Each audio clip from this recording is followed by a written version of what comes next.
Go. Played some Helldivers and then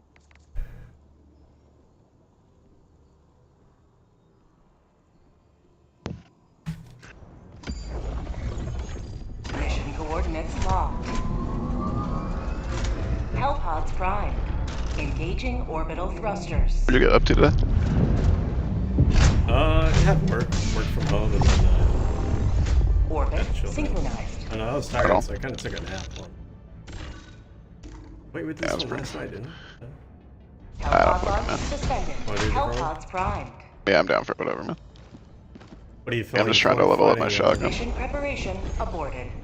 You can level up your guns. A worthy choice. Yeah, if you go to the armory, you can The see enemy like has there's like launched a levels and you can like cowardly customize them and attack shit, against like the one main of guns, Will you defend it?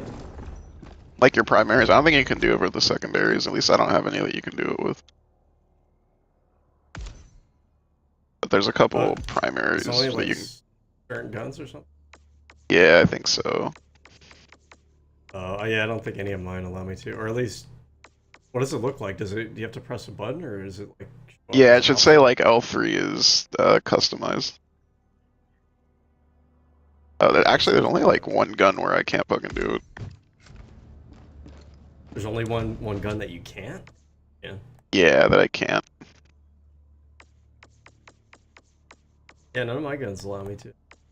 Oh shit, that's weird. I wonder if You're on there's the like primaries. legacy expansion or something. Oh, maybe. Yeah, no, I'm not. So you don't see like level Ready for another mission, anything next to Helldiver? him? You're up the primaries, right? Yeah, no, I don't have any. Damn, that's crazy. But you know what? These are. Hold on a second. Are you able to get? Oh, you are able to get guns in the superstore. I bet you these superstore guns are the ones. I don't have any that I bought from the superstore. I think you can earn that premium currency somehow. I just don't remember how. I think it's like incredibly slow, but I think like you can slowly do it. Yeah, when you in like the normal war bond progression, there's a few like chips that you can buy that like each one gives you like 15 of the premium currency. Oh shit. But like yeah, the exchange rate for those. Damn, I'm gonna buy those up then, fuck it. But yeah, I mean I would, but I'm trying to save up so I could, because it's like 1,000 of those to open one of those premium war bond packs. So I want to customize my Gundam. They got a fucking cop war bond. What the fuck? Yeah. The military wasn't enough, dude. We need to be the police.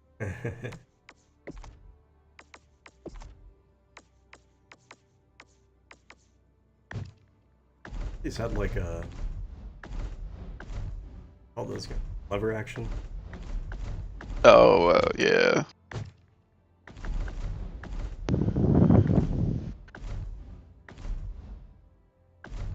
I wish you could like alter your armor without like having to like fuck with the stats or anything.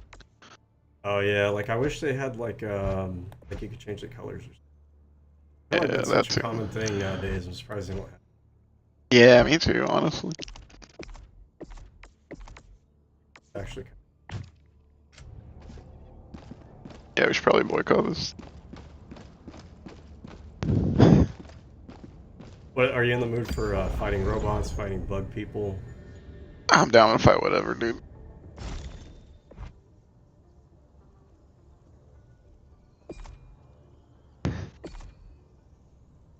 What's this, the fuckers? Seeing what. Nice. When I go to the map, if I hit, what do you call that pad on the PlayStation? Touchpad. Yeah, touchpad. That opens up a different menu. I haven't seen this. Yes, tactical actions activating.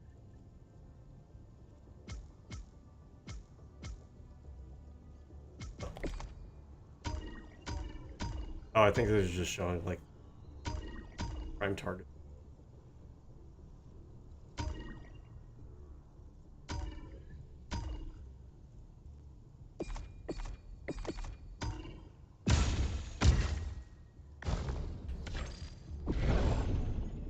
the freedom of the galaxy remains in jeopardy.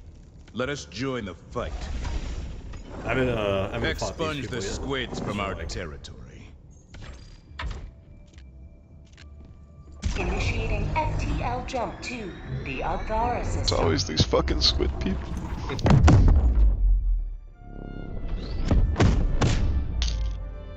Damn tentacles.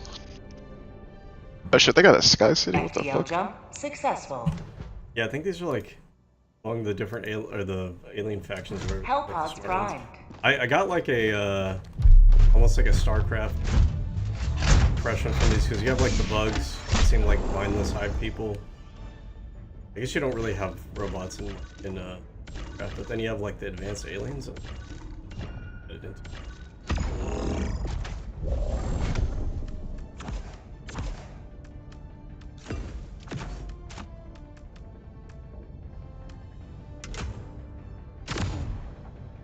All right, I'm gonna play.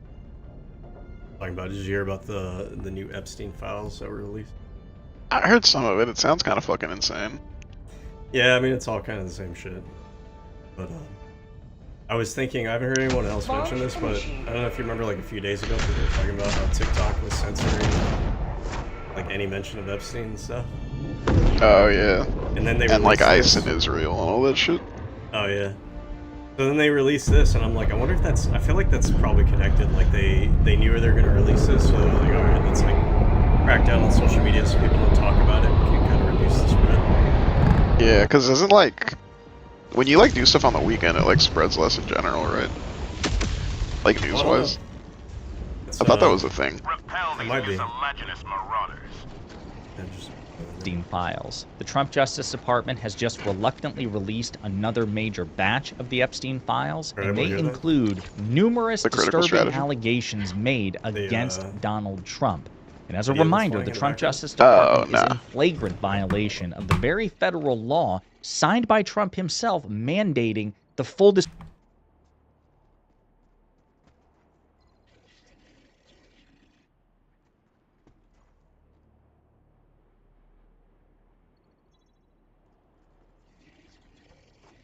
Whatever. Playing for me. disclosure of the Epstein files, and I will also remind you about a chilling warning made against Donald Trump by top Democrat Robert Garcia he's definitely not a good Oversight Committee that Trump should be absolutely terrified about, and it pertains to the Epstein files. But before we unpack all that, if you end up liking this video and you want to support the channel, please be sure to hit the like, subscribe, and alert bells before we go. The brutes. All right, folks, we've got a lot to unpack here, but let's start with the breaking news. As Midas Touch reports, the new Epstein Files production features numerous allegations made against Donald Trump and others. And unfortunately, we're going to look at it, but it's pretty disturbing. As Pablo Manriquez reports, news, Epstein Files reveal an allegation that Donald Trump forced a young person, an underage girl, to perform oral sex on him and then hit her for biting him. That was the allegation, one of many in this Epstein Files disclosure. So this is one of the documents in question. It's from Thursday, August 7th, 2025 at 11:41 a.m. Please see below with criminal history and disposition. I'm reaching out to get clarification on response to redacted. They got squidified. Redacted. This is a complaint summary. Reported an unidentified female friend who was forced to perform. Stuff on the other side of this fence. New files that came out. Trump was like hosting, like basically auctions for girls. Oh, that's cool. And it came out, and then like a little while later they like redacted that part as if like it's not already on the internet. Bro, they're so stupid. Hey, it's weird. It makes me wonder. I'm like, are they doing this on purpose? Are there people at the FBI that are like, fuck this guy, we're gonna or something, trying to do what they can? I don't know. Maybe. I feel like a lot of it is unfortunate, or I mean, I guess fortunately for us, incompetence. Yeah. I don't terminals or line key.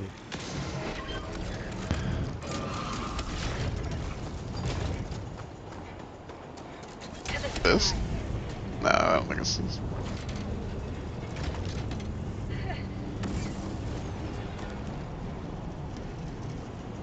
Right here, right?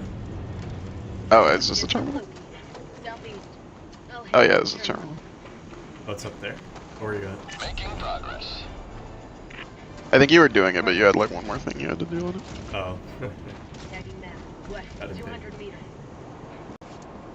You like, Perform oral sex on Donald Trump approximately Looks like the other dude 35 probably years does ago these in New kids, like, Jersey. following. yeah, I'm gonna The just friend follow told good. Alexis that she was approximately M3 will 13 lead to us to 14 victory. years old when this occurred, and the friend allegedly bit Donald Trump while performing oral sex. Wonder how they pick The friend these was allegedly letters. hit in Like, the face you're after she E2, laughed I'm about M1, biting M2. Donald Yeah, well, I think it's Trump. just your The letter. friend said she was Like the first also letter of your- abused by Epstein. The response? Like name. Name's Xavier though. Not on here. What's my name on Get here? away from the Like Mr. Hex. cargo container.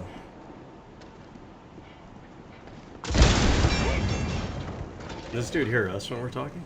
I have no idea. Can't liberate with this broken arm!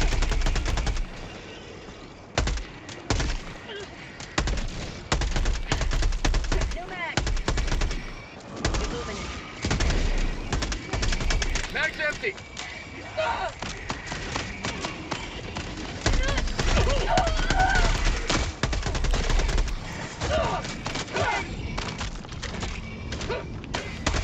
Never left behind.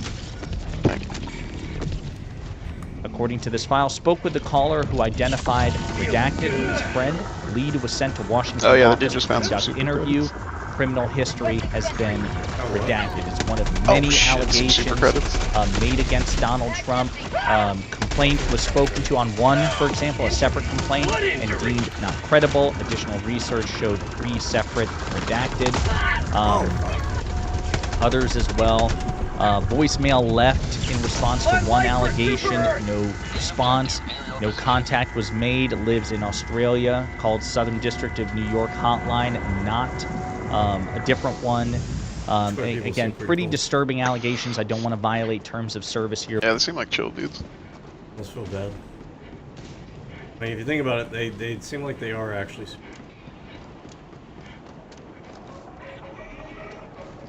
Just let them use us. I think we should let the squid people explore our bodies, dude. See? Have tentacles for every orifice. Your girlfriend do that?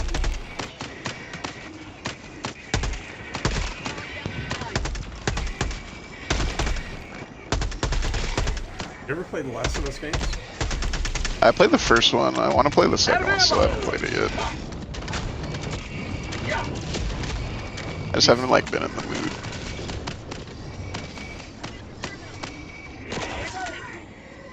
Oh shit! I don't know how to ping. There's a fucking resupply thing. Jesus Christ. There's a what? A resupply thing. Yeah, I don't know how to These, ping. It's Zombies were reminding me of New last mag. oh yeah, the little clickers or whatever the fuck. Yeah. That's a slur. Nah, I can say it, dude. Objective located. Yeah, I never played it got the either. terminal. Other than like I played like a few levels when I was at Andrews. But I was also thinking about like the show again. Have you watched the show? Nah, I want to replay the game first and then look at the show. Where'd this dude go?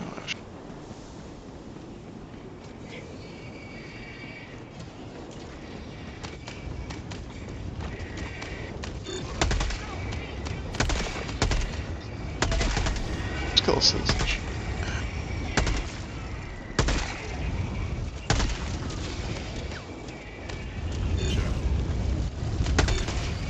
Oh fuck. I did kill a citizen. Fire tornado?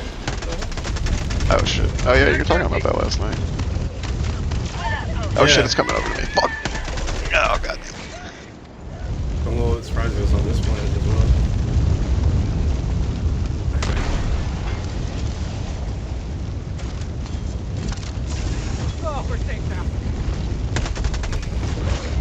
Oh shit, that dude just blew up a spaceship. What the hell?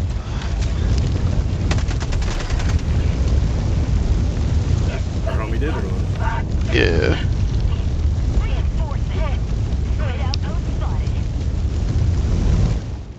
Got a jetpack too. Request approved. Deploying reinforcements. 100 meters. Illuminate outpost destroyed.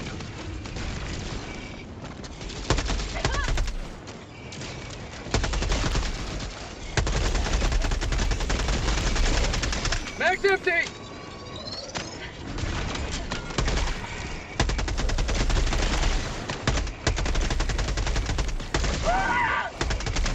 Mag's empty!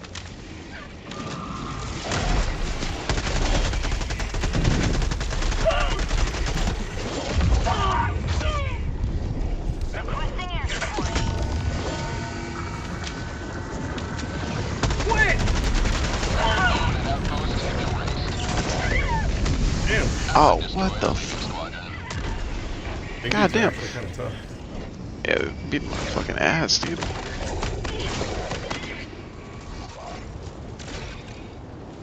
Allied destroyer joining squadron. Deploying Helldiver. Pretty low on health. Yeah, I am. There's also a purple light following me that I think is about to blast me. Oh, that's what that was? I saw that going around. I was like, why is there a disco ball over here? Request approved. Deploying reinforcements. Oh, we got a fourth person on this thing? Oh, nice. Joining the fray. Oh, wait. Where'd M3 go? Oh shit, dude, he said fuck you guys. Probably, honestly. Rolling down more weapons. You guys don't know what you guys are doing.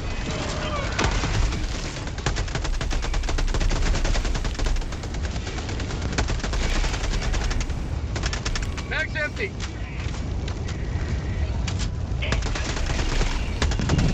Oh shit, we got a replace. Oh my god.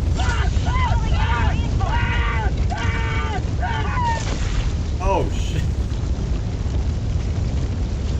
Damn. Good people are wild. Like it, but like a lot more complicated than fighting the bug or the Terminator people. I'm surprised the robots aren't this smart. These Oh, dudes shit. have like a lot of tricks up their sleeve. Oh fuck, I gotta protect civilians, god damn it. Ready to liberate. Escort missions. Favorite.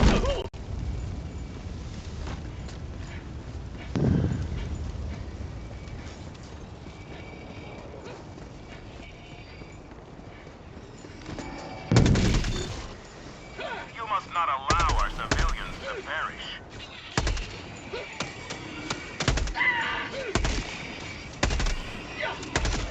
Ah fuck.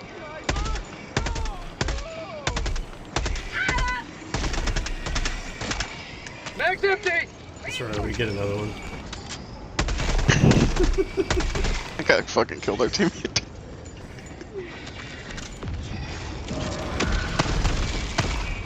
Reporting to the front. Reloading. Shit, what the hell? Squid. Requesting sentry. I think I picked a beer gun. I like this thing. Picked up what? I think I picked your gun up. Oh. Oh yeah, that shit goes hard. Last reload.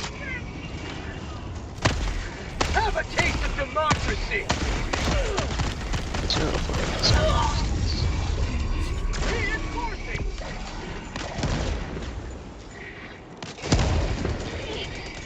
Request approved. Calling down a Deploying sentry. reinforcements. Reporting to the front. So I wonder if there's like a place over here that spawns these things. Yeah, Maybe. They seem like they're kind of just popping up. okay, so we're transporting him to this tower right here, is that right? Oh yeah, I guess so. Oh, to this, okay. Yeah. Put a sentry gun down. Here.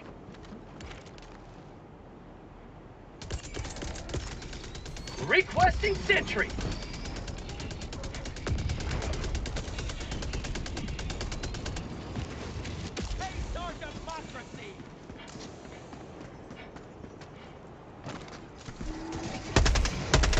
ass. Get some! Get some! Activating jump pack.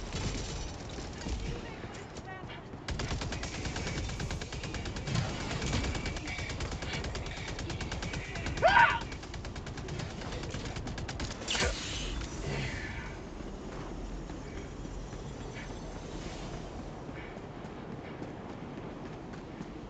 Actually, this mission is like so much easier when you actually set up some turrets. It's Yeah, like they were the way kinda- you're supposed to do it. Yeah. You have ignited the torches of liberty. Extraction awaits.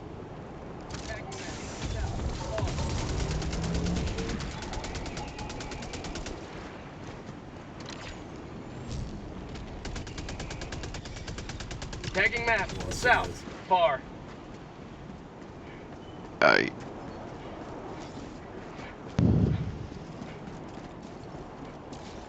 I don't know if we can go that way. Let's not go over there. Damn, these shirts last a long ass time with that. How'd you like the shit. taste of freedom? New mag. Whenever we get to where he's at, I'm gonna drop a resupply. Mag's empty.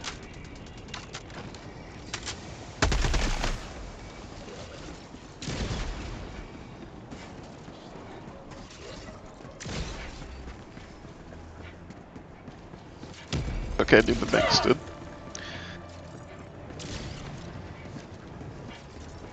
Requesting sentry. Reloading.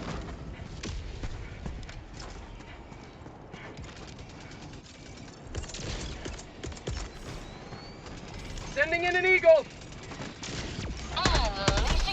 What'd you call in? Airstrike, so I watched it. You will Oh, never fuck. destroy our way of life. Were you there? Yeah. Oh, you're good. Mag's empty. Damn, shit's kinda crazy down here. Oh, dude, you're getting jumped. I got jetpacks and shit.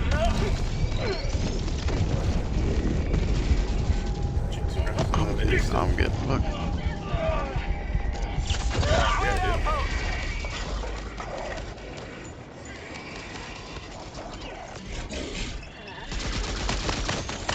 Oh, that bitch just stuck me with a grenade. That's crazy. The sticky grenade. Yeah, that was wild, dude. I want to kill this jetpack. Fuck, he's pissing me off. Like I was doing the Reinforcements. Yeah, he's dead now. Half reinforcement budget remaining. Oh shit, yeah, we can't reinforce him. Allied destroyer joining squadron. Deploying Helldiver.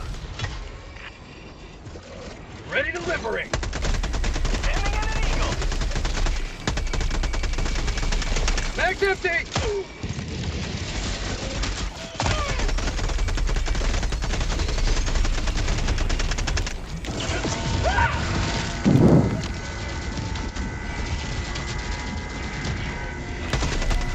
Get some! Get some!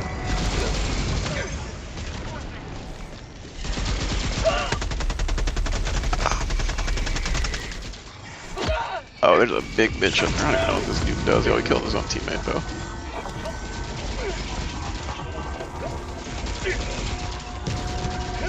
New mag! ducking and dodging over. Yeah, I was getting my ass beat.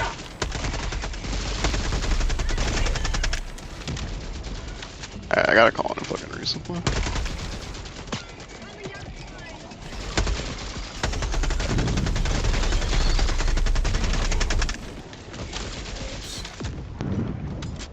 Like, dude, I'm gonna call them elites. They remind me of elites. They take forever to kill.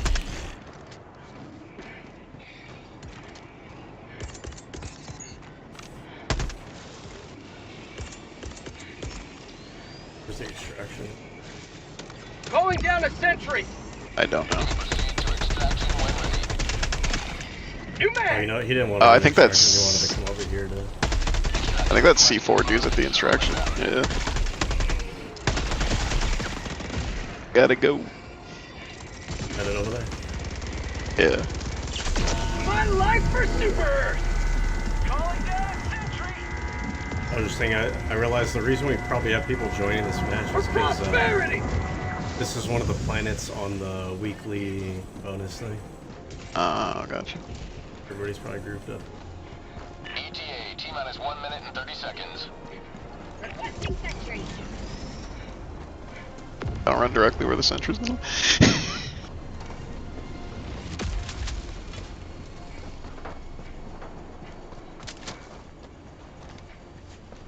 Samples collected.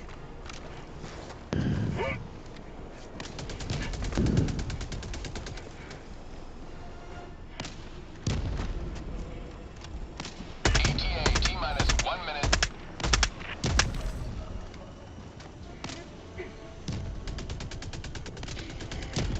New mag! Mag's empty!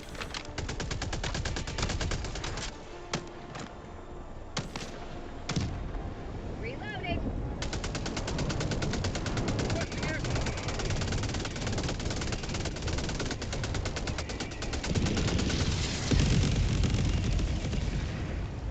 God damn. ETA, T-minus 30 seconds. Sending in an Eagle! ETA, T-minus 20 seconds. Nation, no to democracy! ETA, T-minus 10 seconds. Requesting air support! Requesting sentry! Why the fuck are we even fighting for this planet, dude? Like, this shit has fire tornadoes everywhere. I don't think things are supposed to live here. Pelican 1, landing in progress. Like people fighting over. Like setting up shop in LA. Actually. That's actually pretty accurate. Didn't it literally have fire tornadoes like last year? Pelican 1, Yeah, you know, dude, I think you're right. I think we did. depleted. Extraction complete. Pelican 1 beginning ascent.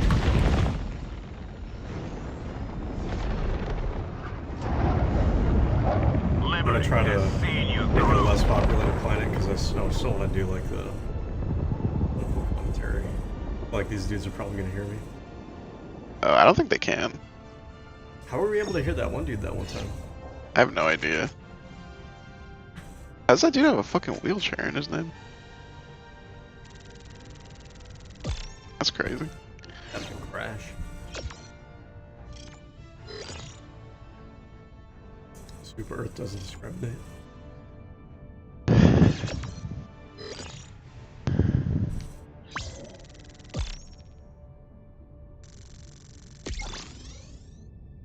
I think you Let's can probably see set if the it lobby is to private if you want to. Oh yeah, let me see.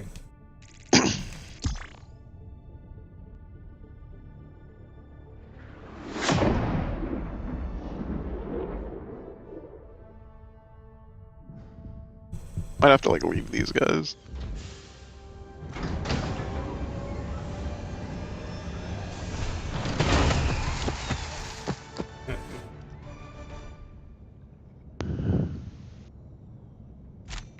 Another victory for democracy.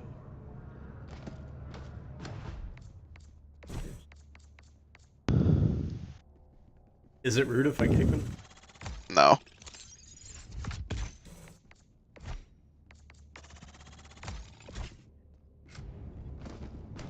Do you know how to set it to private? No, I would imagine it's somewhere in social.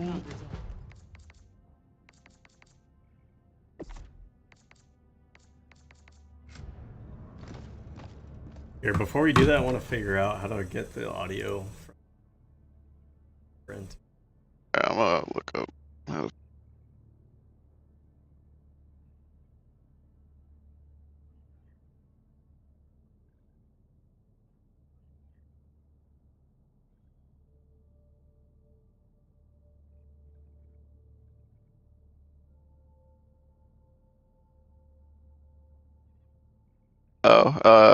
It's in the options. It's matchmaking privacy. Oh shit! Like the first one. I really like the first one. Yeah. See why the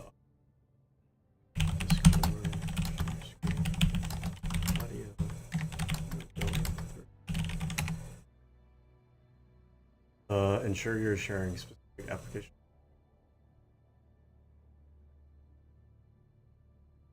Percent.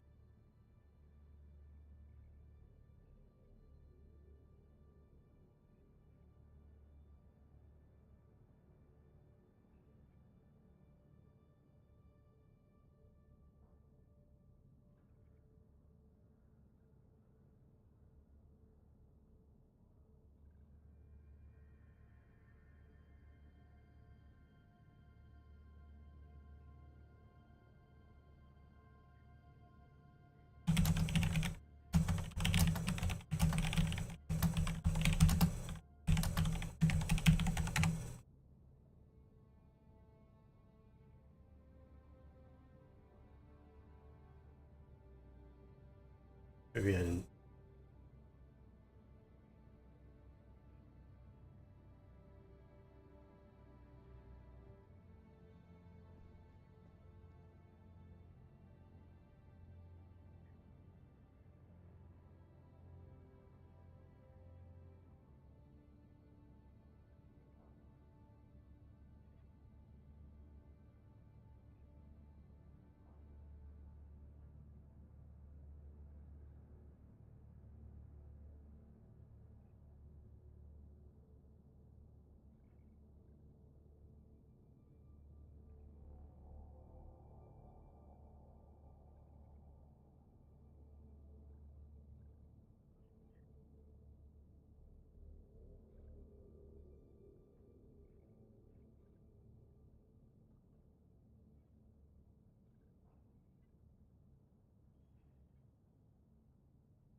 Tell me when if you hear this. But I will include a link to this Epstein Files disclosure.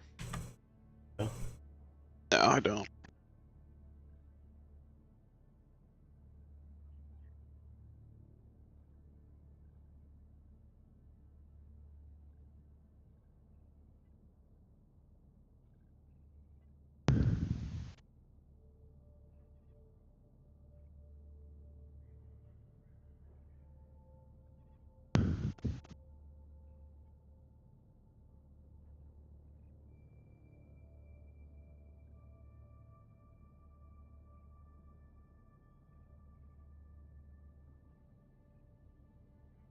In Okay, which what about Trump now? is listed. Again, numerous allegations, Is it no blank? contact.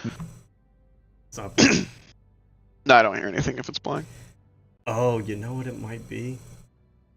This is the wonders of streaming. There's issues sometimes when you stream through the audio through like OBS and.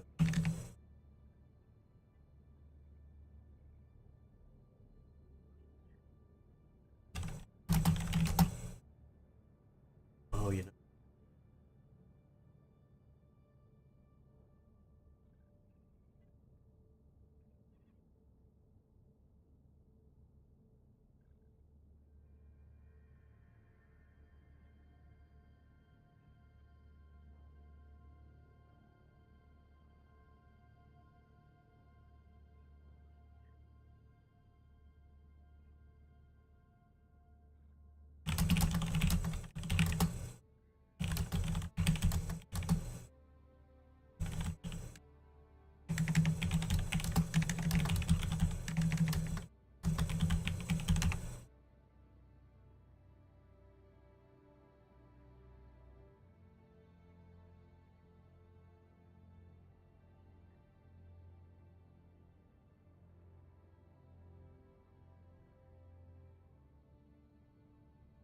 Okay, I think one option is I share Discord.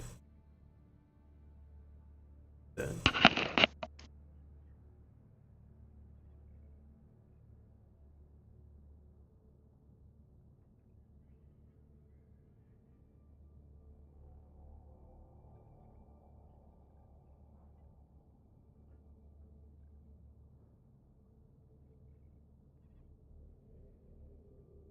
See that on Discord? See what? Here, hold on. Let me know if you hear this. Made, no contact made, no contact made, victim identified. No? It might, maybe it's like a thing with like the PlayStation party.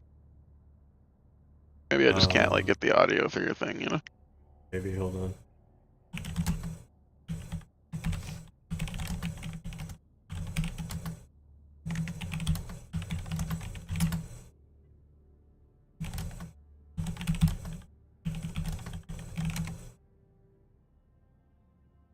Directly sharing screen audio from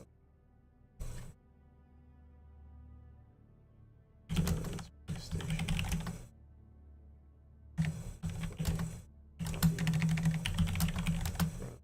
Discord. Screen share. Yeah, I mean that's a good question. If you're playing on the PlayStation, I imagine you can't even see like my screen share. Oh Discord. no, no, I can't see any of that shit. It's just like through. Okay. It's basically like a party, but it's just through Discord. Yeah. Okay, so I bet that's what's going on. Is probably whatever. Yeah, I probably. don't know if the right term would be like a plugin for screen share. Probably doesn't come through at all. So then the audio probably also Yeah, that makes sense. work around. Wait for me to just share an audio.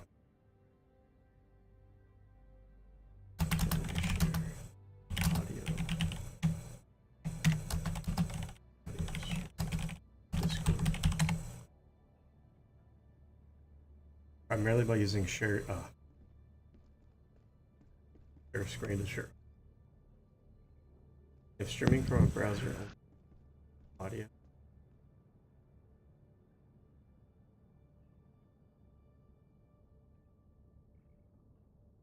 On Windows, there's a stereo mix which can enable and make sure your output act as.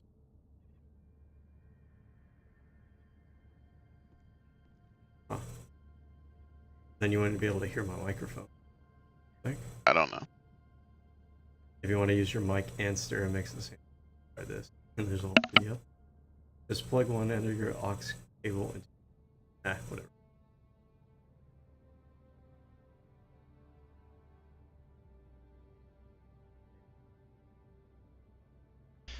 Here on 1120 and I'll talk method.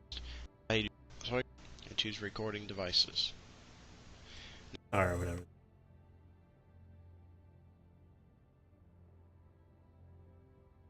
Well, if that's not the case, then I say we could just party then.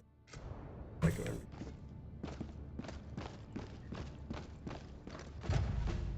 Better. I mean, you can still do commentary. Yeah, I could. You might just it might just be kind of weird. Like, what are you talking about? Over here I mean, talking about I understand the context that you're watching a video. Okay. Alright, that's fair enough. Here, I'm gonna go I use can the always restroom. kind of like fill you in too. Yeah.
Alright, I'm back. Okay.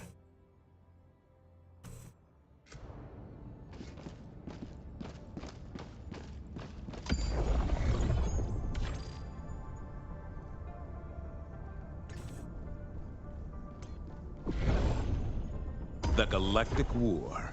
A battleground awaiting your heroic intervention.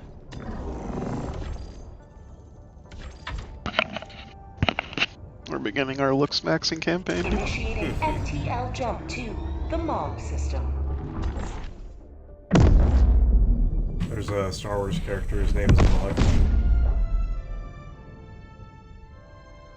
And he's like an Jump effeminate complete. little dude. Mission It's fucking coordinates awesome. locked. Yeah. Hellpods primed. Have you seen that fucking clavicular dude? Oh yeah. It's so fucking crazy. I like how he went on like Michael Knowles' podcast. Michael Knowles is expecting Yeah, like, dude. just be like a typical Republican or whatever. He was like, I'm voting for Newsom because he's a Mogs, Chad. dude. He was like, what's his name? JD Vance. He's like, JD Vance is subhuman.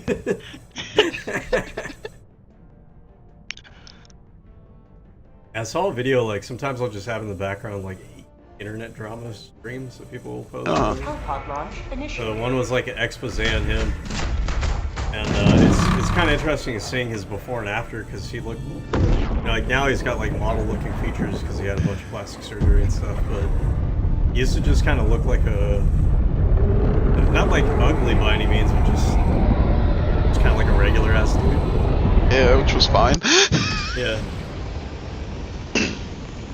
Yeah, I don't know. It's like the unique mental The illness. Illuminate cult will pay Yeah. for their transgression. Well, there's a lot more of that though. I feel like there's a larger conversation to have about like, definitely a lot of social pressures.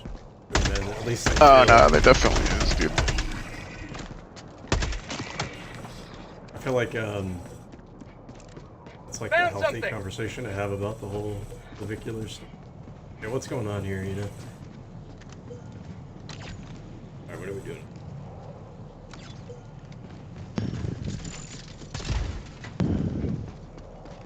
Oh shit, there's super credits over here, dude.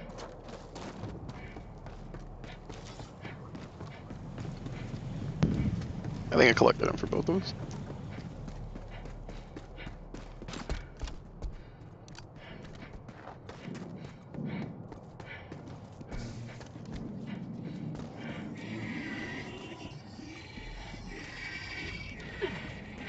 I'm guessing the black boxes. Package acquired. Get it?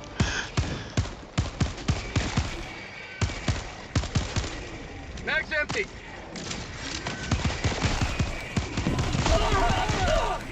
Oh shit! Oh shit! Don't buy boatlets. Yo, what the fuck?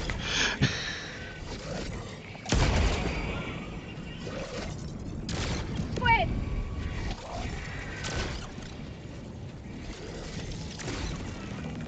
Okay, so when I pick it up, it doesn't let me use my primary. So I think the play here is, I'm not sure where we drop it off at, but maybe we set up like automatic turrets or something to kind of block our path. Yeah, that makes sense. Oh, did you land already? Oh shit. Yeah.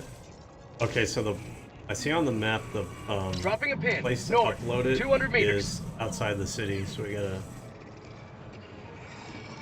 take the black box out. I'm gonna set up some. I really only have one. I'm gonna set up a turret. Alright, I'm gonna pick this shit up, dude. Oh, the black box. Yeah.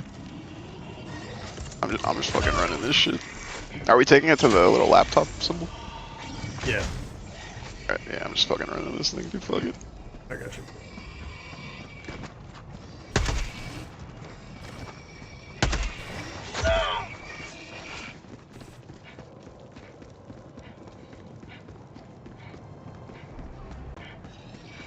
To hit these motherfuckers with a 4-minute mile. Objective nearby. Oh shit, it's snowing. What the hell? That's cool. Yeah, I was looking at that, like how it kind of impedes your movement. Oh, there's hella people here. Oh, I'm gonna wait for you for a minute. Oh, never mind. I've been captured. Are you able to put the box down? I don't know. I'm just going in, dude. Dropping down. Yeah, it's down. Mag's empty!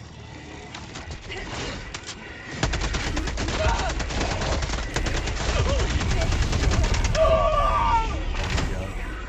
Calling down a sentry.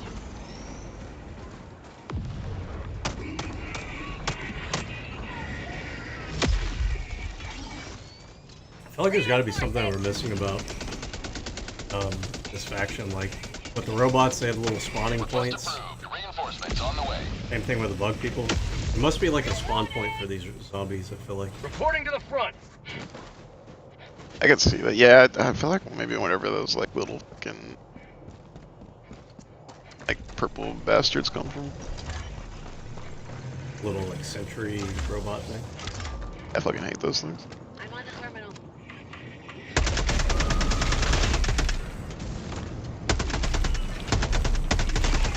New mag!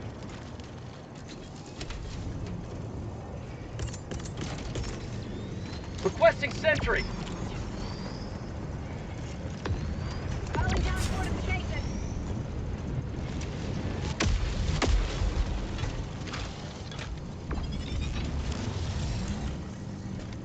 Oh, nice. I was Yeah, looking just at that pop in the that. thing. I was.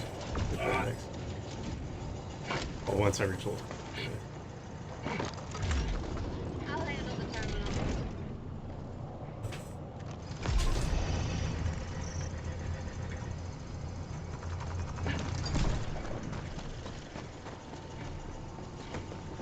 Wish I could like see the timer on it though. It should be on the top right of your screen. I mean, it says what the cooldown is, doesn't it? I guess it's that one. Sending in an eagle! Democracy's on its way. God damn.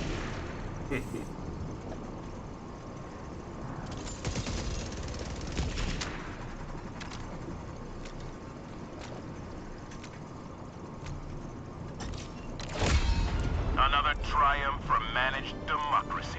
Okay, so we still got 34 minutes on this mission. You want to like go to Oh yeah, we can fuck around for a Tagging little map. bit, dude. Northeast. 200 meters. whatever extra points we can. Yeah. A little pillaging. Kill the illuminate overseers. I'm guessing those are like the brute dudes. Oh, okay. Yeah, that makes sense. You know what? I'm kind of curious. I wonder if it relies on the brute dudes. Like if you kill the brute dudes, they maybe they don't. Oh, Found they something. like lose their control or whatever. Yeah, maybe something like that. Maybe. We'll find out when we kill the next one.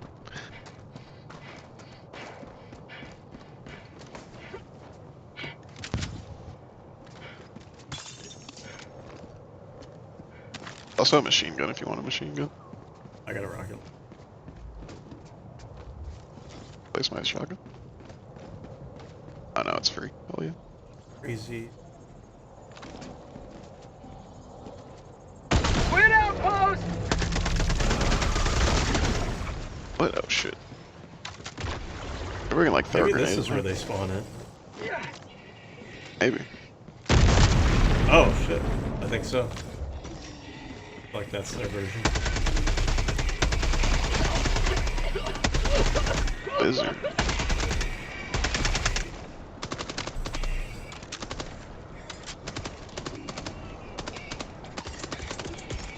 Calling down a sentry!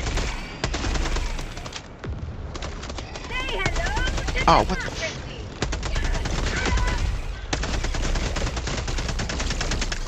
New mag! You may proceed to extraction.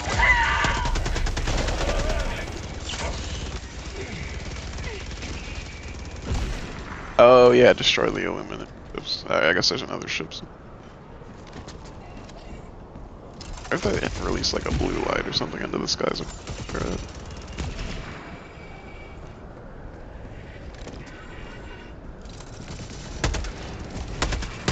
Oh wait, no, it's over there. Have a taste of democracy! How'd you like to taste of freedom? Oh fuck me.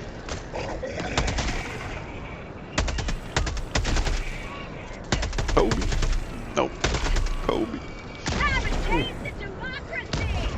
Nope. How about a nice cup of liberty? I think we missed one of those. Nah, I definitely hit it and bounced off. What the hell? Shit. Oh, it's got like a force field on it.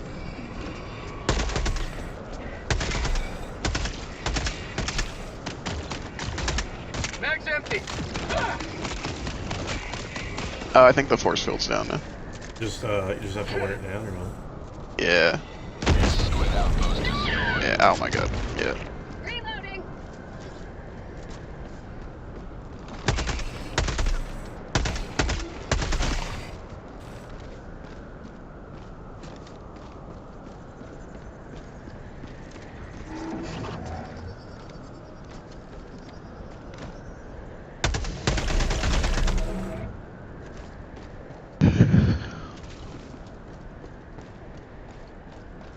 Found something! Super. Extraction is available.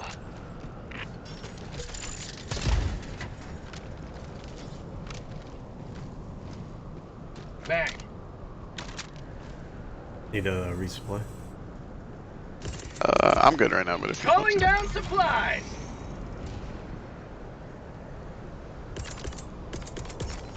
Requesting advanced weaponry! Apparently we're in a blizzard. Or what that list is. Probably cools us down.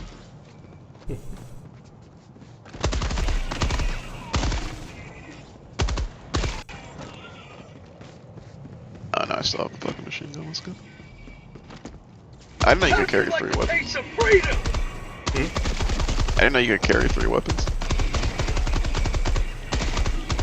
Yeah, these bigger weapons though, it seems like you can only call them down with like a stratagem though. Yeah, or like fine. You can't load into them, I don't think. Oh, you know what, dude? I think these purple things do call in the fucking ships. Ow, motherfucker.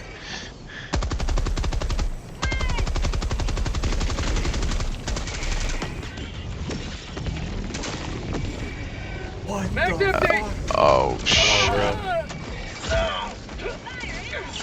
Throwing grenades. I'm gonna call in a freaking airstrike over here. Yeah, that's a good idea, dude. Oh shit! I called one in Fucking over here. chasing after me. Oh, dude, it survived the airstrike. That's crazy. Who, I did or you did? No, this fucking thing did. I'm out! Throwing grenade! Dead now. New mag!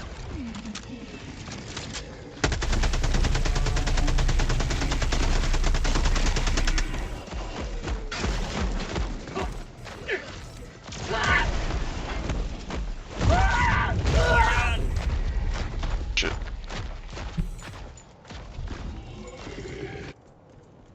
These things are tough. I rocket launched it and threw 2 grenades at it. Damn. Kinda curious what takes it down. An orbital strike and like a clip. Shotgun. Oh, cause you took one of them down, right? Ready to Yeah. liberate. Where's your body at? Cause you got some stuff on you. Yeah, oh no, I was in one of the Did this corners thing? over there. Something! But this, yeah, oh, fucking Jesus. New mag!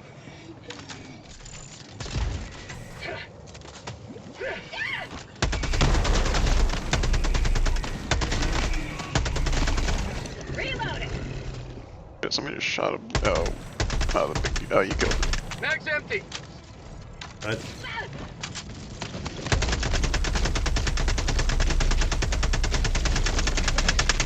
New mag! Last reload!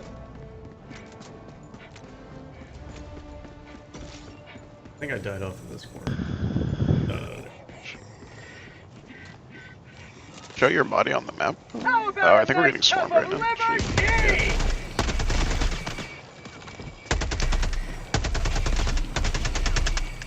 New mag!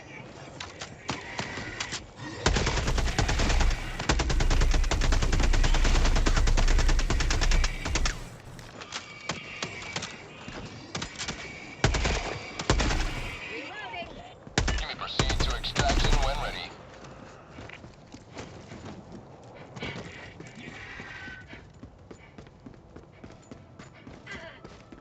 Oh, It's fuck right me. here. Nice, you found it. Yeah.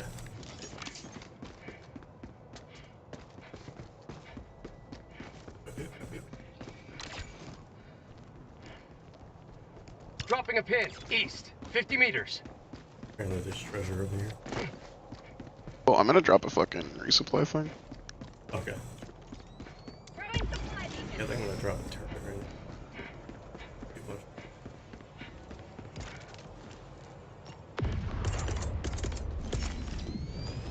Requesting air support! Democracy's on its way. Have a taste of democracy!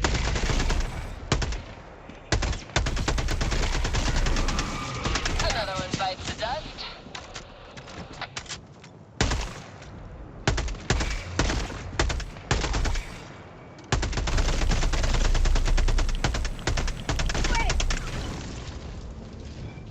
There's 2 more supply packs. I got the ones I need. I'm gonna mute myself. I gotta make a phone. Still listening to you.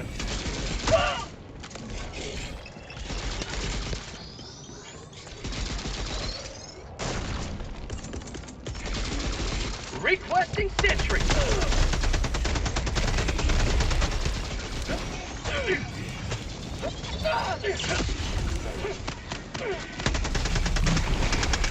New mag! Say hello to democracy.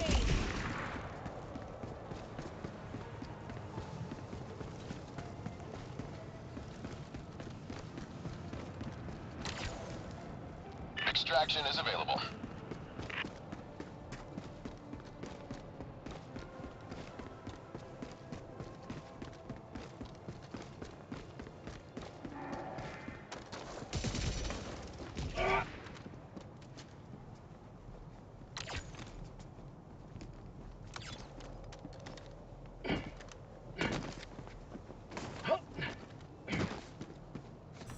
Is deceased, and complainant did not have confirmed information.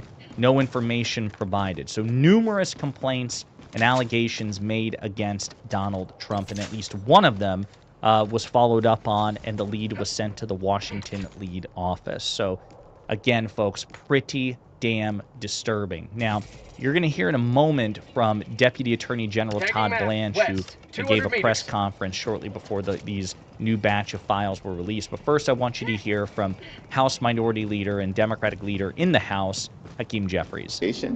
Democrats had to shame Republicans into joining us to force a vote and pass legislation to compel the Department of Justice to release the Epstein files.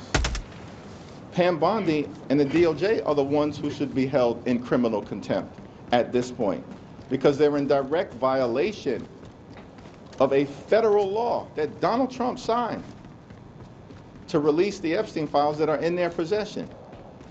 And there are millions of documents that haven't been released.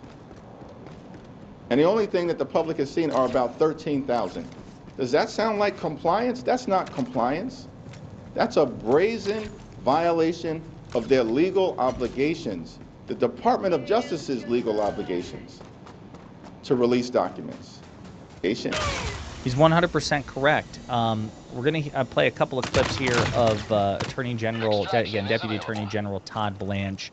And then we're going to close with a reminder of what Ranking Member Robert Garcia on the House Oversight Committee said regarding compelling testimony from Donald Trump. As you know, Republicans are trying to force testimony from President Bill Clinton and Secretary of State Hillary Clinton, which I support. I'm fine with forcing the Clintons to answer questions about Jeffrey Epstein. under oath, but it does create a precedent that can, should, and perhaps should will. I mean, it seems to be a commitment from Robert Garcia that will be used against Trump once he leaves office. But first, let's hear from Deputy Attorney General Todd Blanche. We erred on the side of over-collecting of materials from various sources to best ensure maximum transparency and compliance, which necessarily means that the number of responsive pages is significantly smaller than the total number of pages initially collected. That's why. Can't really hear, but they're talking about Reporting to the front. how they're supposed to release more files. It's against the law for them not to. Sending in an eagle. And they're not in compliance. Unfortunately, I want to know if they're going to wind up. Requesting orbital They strike. probably will just pardon everybody. Orbital strike incoming. Squid outpost destroyed. Mag's empty.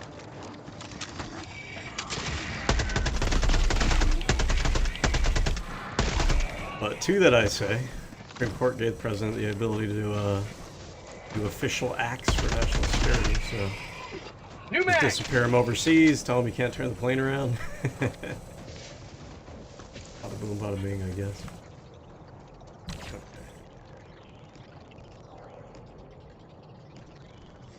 Tagging map. West. 300 meters.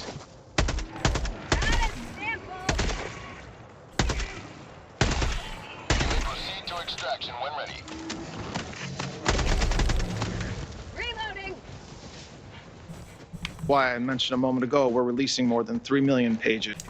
This video that I'm watching, I think, is maybe a day or two. Mission at 20 minutes remaining. Came out a day or two ago. So they're talking about millions of documents. So I don't know if Found something. I don't know if you call them a tranche, whatever the hell you want to call them, satisfies that or not. Assuming it's not 100% posted. I don't really know for sure. I'll watch that. I'm gonna call on an Eagle strike. Keep Liberty. Squid outpost. Eagle 1 leaving combat zone to resupply. Fire in the hole!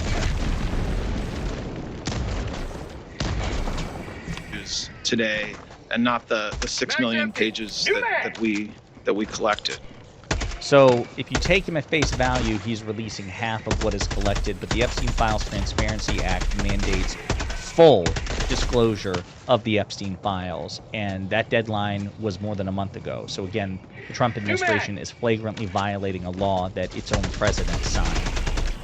Now, Todd Blanche was asked about whether steps were taken to protect Donald Trump in the Epstein files disclosure. I want you to hear his response, and then you can let me know in the comments if you believe it. Can you assure the American public that President Trump, like every other prominent person whose name came up in relation to the Epstein files, all documents, photos, anything relative to him connected to the case are being released? I mean, yes, I can assure that we complied with the statute, we complied with the act, and there is no.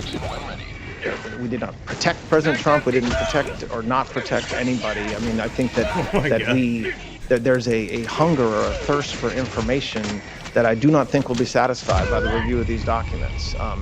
And there's nothing I can do about that. But President Trump, of all the people in Washington D.C. and around this country that have said for years the same consistent message about Jeffrey Epstein is President Trump.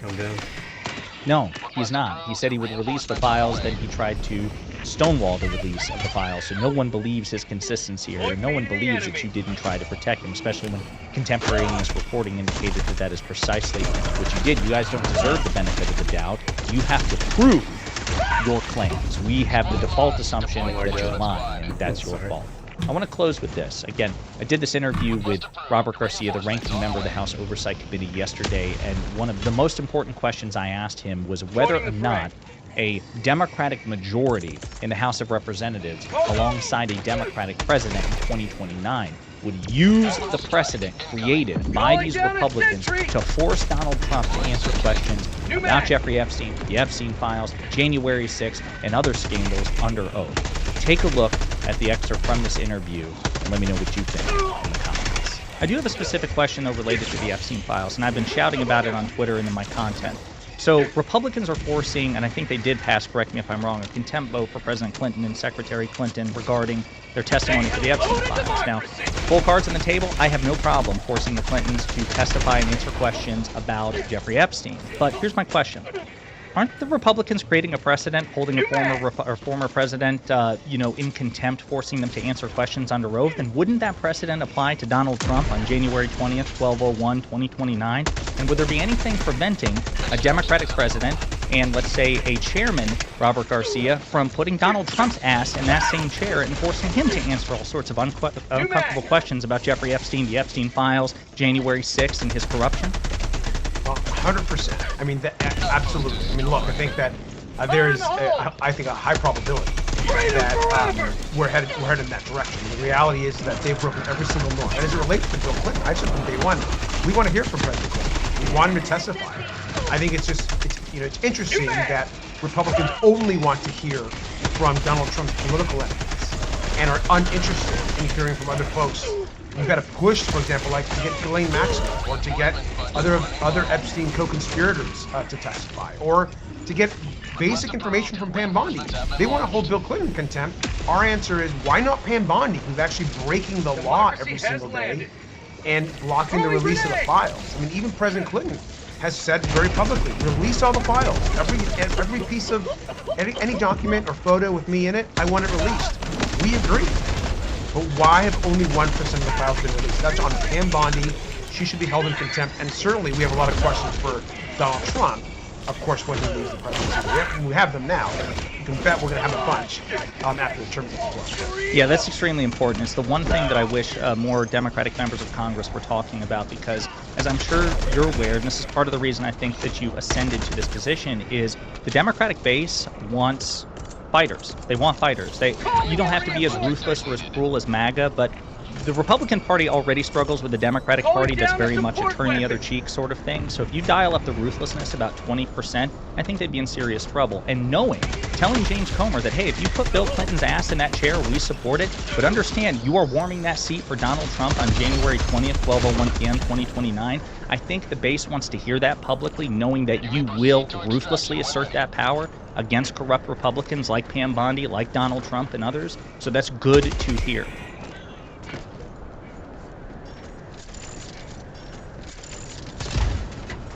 Got a sample. Dropping a pin, northeast, Hey, 50 meters. Grab that sample and then head to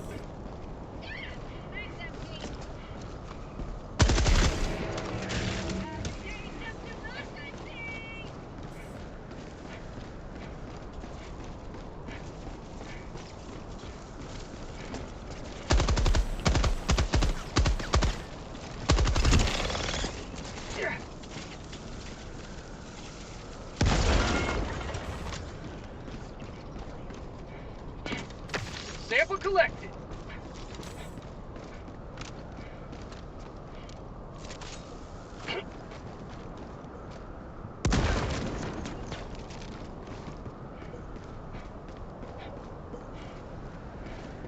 Here it is. Okay. Thanks.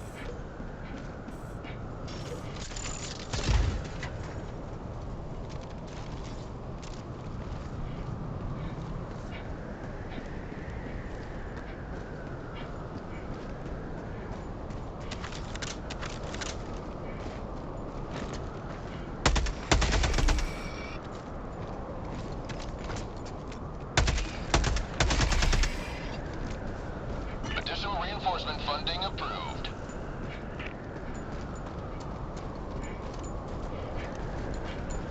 Dropping a pin. South. Far.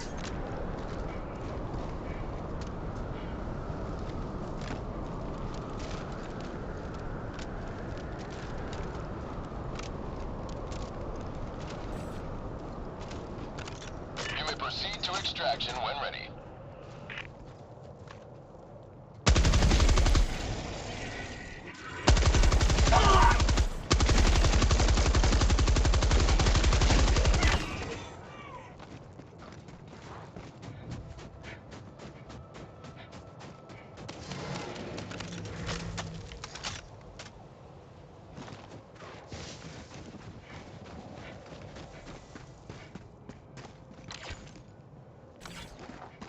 Oh, my bad. I was gonna.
Extraction is available.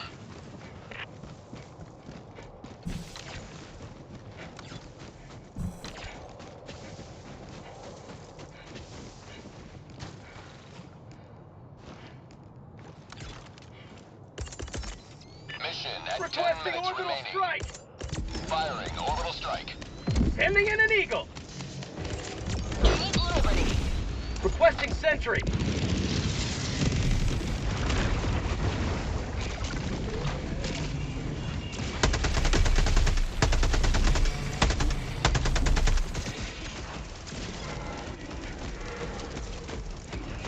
Calling in extraction.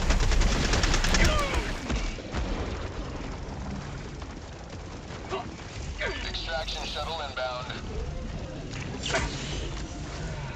Requesting fortifications.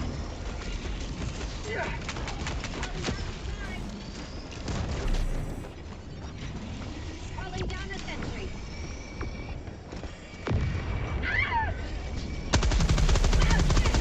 For prosperity.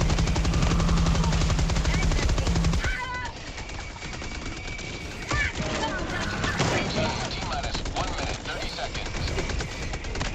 Last reload. Say hello to democracy.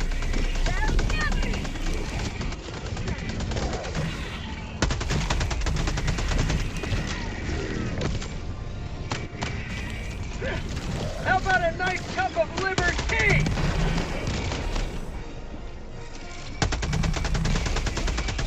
You will never destroy our way of life. That's called democracy. Calling in an orbital strike. New mag.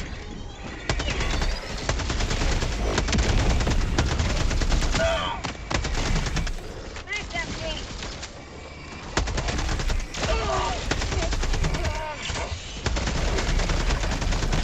Freedom forever.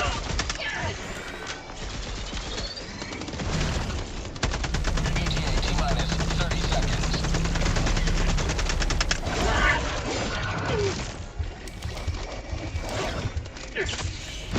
ETA T-minus 20 seconds.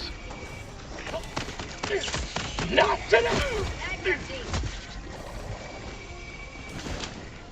ETA T-minus 10 seconds. Clear landing zone.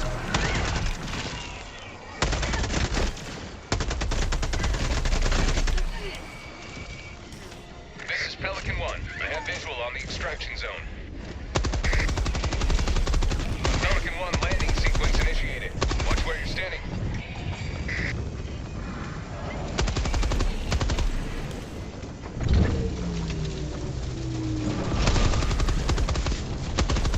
Pelican 1 preparing to depart. Shuttle launch in 20 seconds. Extraction complete. Pelican 1 beginning ascent. Quit.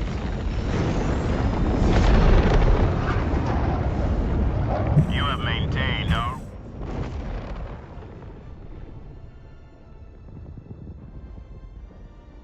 World War III. It just doesn't look like the wars of the past. And people should understand what is at stake, which is we are one misunderstanding, one miscalculation away Or even one AI-generated viral video.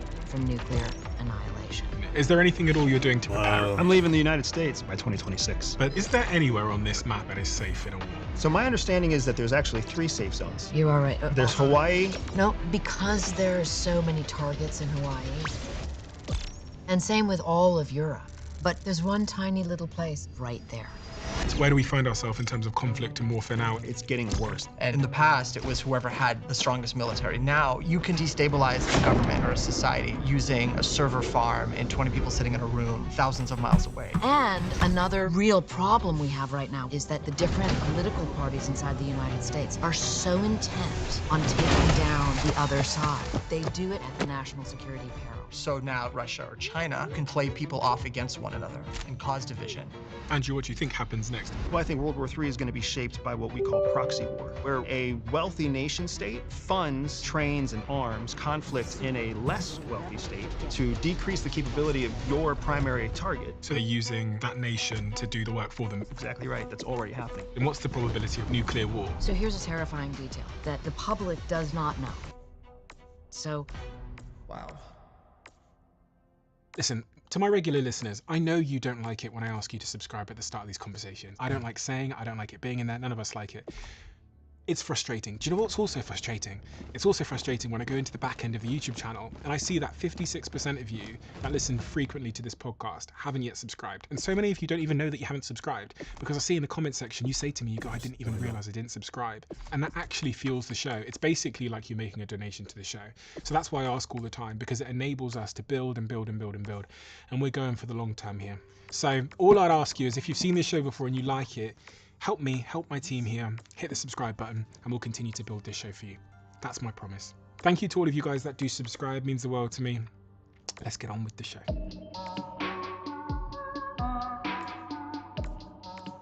I invited you all here today because I intuitively feel like the world is changing before our eyes. And I think so many of us, if we're on social media or reading newspapers, can feel a sort of tension growing in society that is hard to understand if you're not an expert or you're not connected to these subjects in some way.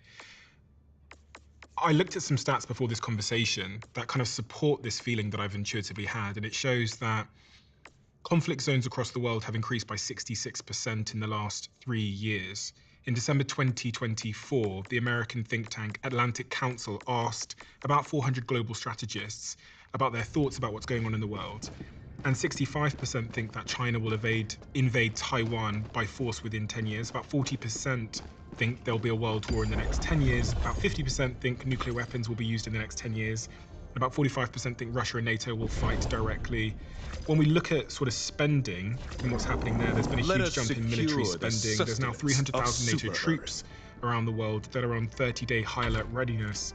59 states have erupted in war since 2023, which is the greatest number logged in any year since 1956. And world military spending is up by about 10% year over year, which is the highest sum ever recorded by SIPA, making it a full decade of uninterrupted growth in military spending. Things feel tense, and every time I turn on the news, I have a mild sense of anxiety. So I've gathered you three here today to help me, as a muggle, as a normal person that doesn't have an understanding, pass through what's going on and hopefully what we can do about this. Benjamin, to start with you, introductions. What's your context and what's the perspective experience you bring to this conversation? I was born in Iran in 1977. I came to the United States as a refugee under a program that President Carter allowed for me, religious and political persecution. My family came here on that basis, and I basically spent the next 40 some odd years trying to understand why I come from a part of the world that seems to be in sort of continuous conflict and turmoil, and exactly what can be understood about the forces that brought me here. I'm incredibly grateful to be here, and what can be done to basically change, or at least better understand it, to pave a way for change and progress. I was just under 3 years old, and it was a few months after. So the Shah had left in December of '79, and then we left a few months after that, around March. Khomeini had just arrived from Paris on a flight in February, basically taking control, and there was still a lot of anarchy and chaos as to exactly what the new regime would look like, what the government would look like. But my parents began to see that there were some, there were definitely mass arrests, there were protests, there were things that were happening that looked like those who were loyal to the monarchy would be targeted, which is, my family was monarchists. Annie, same question to you. What is the experience context that you bring to this conversation? I am an author, Calling in a a Helldiver. journalist, and I write about war and weapons, U.S. national security and secrets. And I'm interested in looking at the very sort of minutia of weapons and weapon systems and the people who use them. I've written 7 books, and all of them deal with war and weapons, and all of them deal with the Pentagon and the CIA specifically. So all of my sources come from those organizations, the military and the intelligence community. And your last book we talked about last time you came on to this show. Hellbomb armed! What is your Clear last the book? area! I got the Hellbomb What sort of armed. journey did you go on to gather the information for that? So my most recent book is called Nuclear War, A Scenario.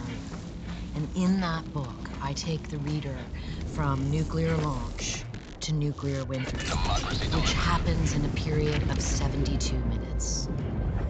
And I interview presidential advisors, secretaries of defense, nuclear subforce map. commander, South, etc., 200 meters. etc., people who are very close to the chain of command, people who have rehearsed making these decisions if they need to be made. And what I learned terrified me, and from the book has been out for over a year now, still in hardback. Calling down support People are weapons. reading it in 28 countries around the world. This is a serious edge of peril topic, and I think we're here to talk about that because no time in my life, I think, have we been closer to thinking about this reality than right now. Andrew, there's a few subjects in life that Annie mentioned there that also were your story. One of them being nuclear war and nuclear weapons. What is your context and what's the sort of experience and perspective you bring? Have a taste of democracy! Yeah, I am a former clandestine CIA intelligence officer, also a decorated wartime veteran of the United States Air Force during our wars in Iraq and Afghanistan. I lived in this world that we're talking about, this world of conflict, the world of threats, the world of developing nations and political and military force as a tool to shape democracy, to shape diplomacy. And I'm very excited to get into this topic because I think there are certain areas here that are misunderstood, areas that are over-dramatized, and then areas that are not being spoken about. There's that are something very here. relevant and very compelling. Wasn't there a period of your life where you were underground and part of that sort of nuclear chain of command that Annie described? Absolutely, that's where my career started. Actually, was with the ICBM, the Intercontinental Ballistic Missile Forces of the United States Air Force, overseeing Minuteman III missiles in Montana, armed with 10 nuclear warheads Calling in each, an orbital strike. understanding the military doctrine, the strategies, the policies for how to execute. Calling in an So you were underground with a physical nuclear key? Correct. Around my neck. And there are, even as we have this conversation now, there are hundreds of U.S. soldiers, hundreds of Russian soldiers that are in very similar positions, and they're not much older than a high school graduate right now. Many people think we're on the cusp of World War III, but I think you've said in the past that you actually think World War III has already begun in some context. Yeah, correct. I believe that we are already at the early stages, if not in World War III. The problem is that people seem to think that World War III is going to emulate World War II. The deployment of nuclear technology and nuclear weapons now would look completely different than the deployment of nuclear weapons took in World War II, if only because we have 9 nuclear capable countries, not to mention the fact that we have completely different information, completely different political landscape. We have a whole different landscape for alliances and for treaties. The world is very different than it was when World War II. So you think we're in World War III now? And I think World War III is going to be shaped by what we call proxy. Proxy warfare is when a wealthy nation state funds and trains and arms conflict in a less wealthy state, where there's usually some sort of civil disturbance or civil fight that's already happening. Much of what we've seen in the last 10 years is proxy warfare. Libya, Syria, Yemen. People argue that what we saw even Afghanistan, Iraq, where the U.S. was involved, was proxy warfare. Israel and Iran is Calling down a model proxy sentry. warfare. Russia and Ukraine Back are empty. models for. So there's someone else funding it, and they're using that nation to do the work for them. You use a intermediate nation that's still developing to decrease the capability of your primary target, while you yourself can serve your own troops, your own weapons, and your own civilians against harm. And what's your take on that in terms of us being at the start of the precipice of a world war and it looking like a sort of a different set of weapons, a different way that we'll fight each other, and the internet and digital warfare being a part of that?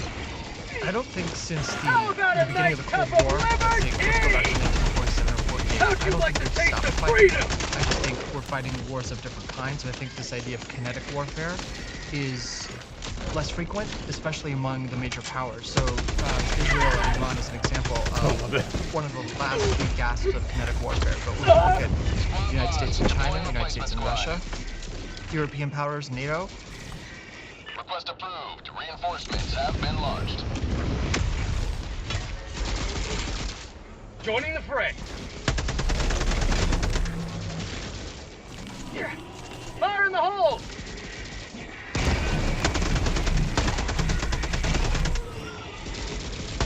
Have a taste of democracy! 5 minutes remaining. I repeat, 5 minutes remaining. Ah!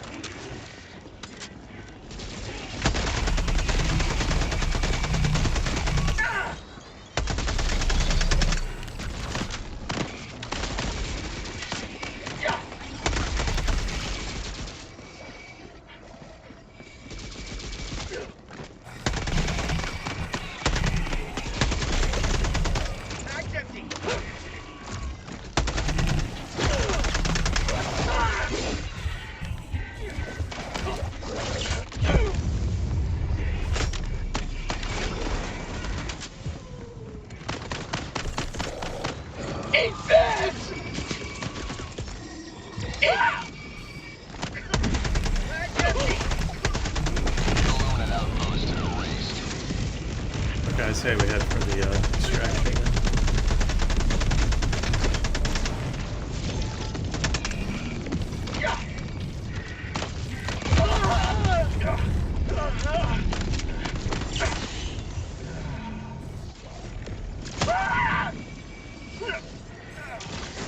Mag's empty. Throwing grenade. Tagging map. Northwest. Freedom never sleeps.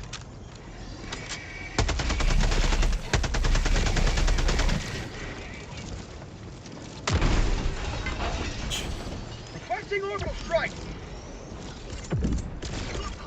Requesting.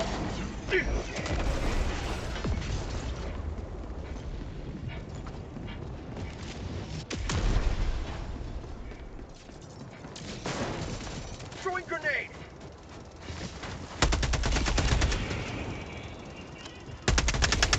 Mag's empty.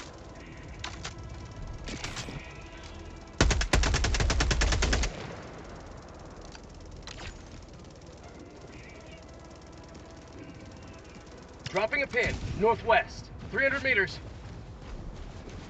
Last reload!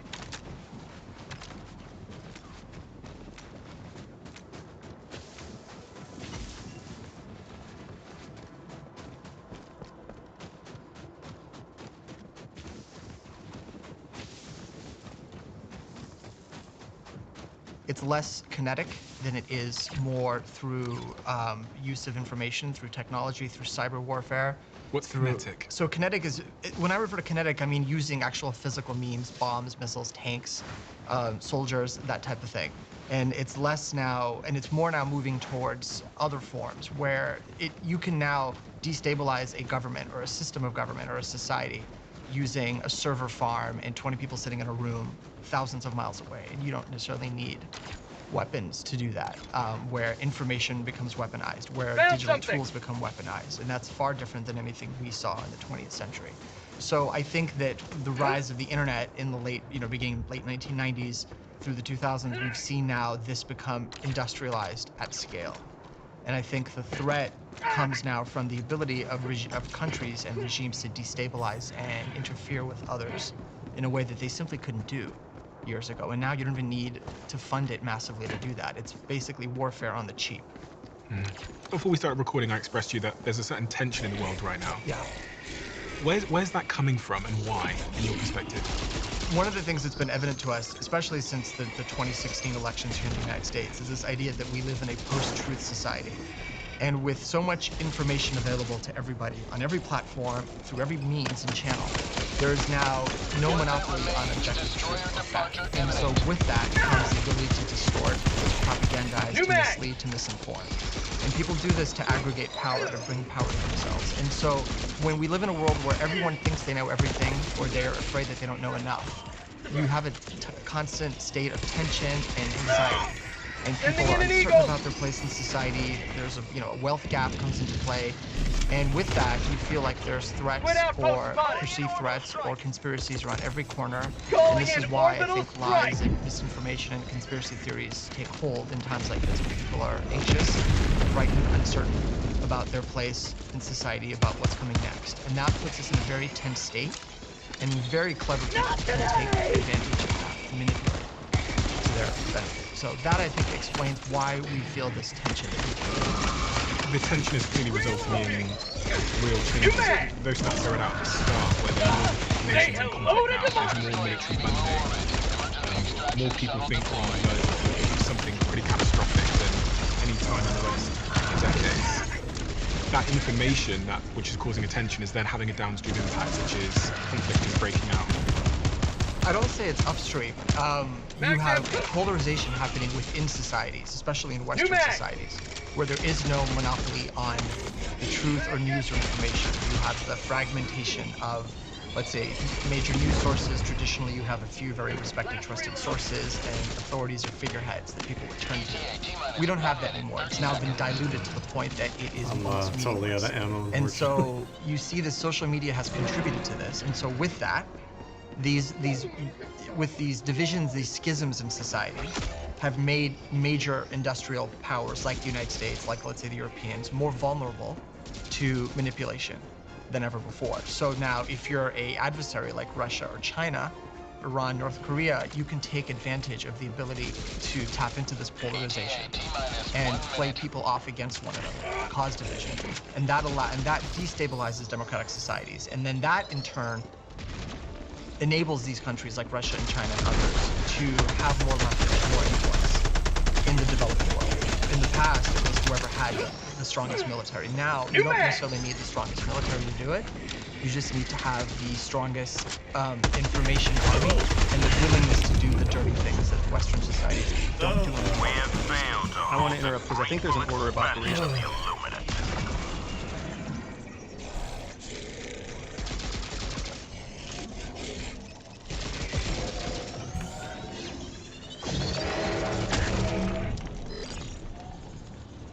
Helldivers not at extraction site.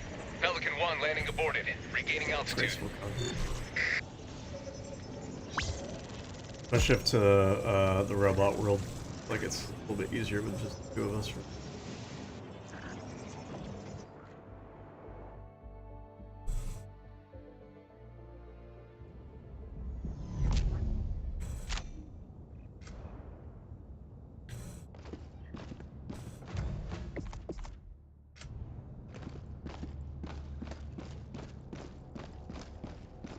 Here that we're getting at that isn't clear.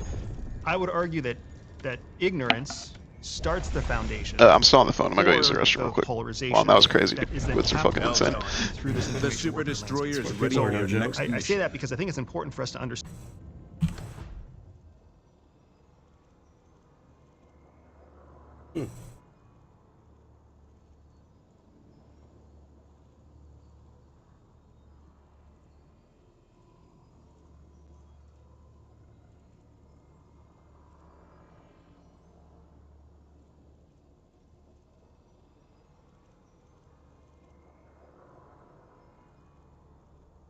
Understand that your statistics are relevant and correct.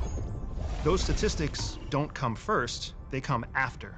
The ignorance kind of comes first, the willing blindness to what's happening in the world.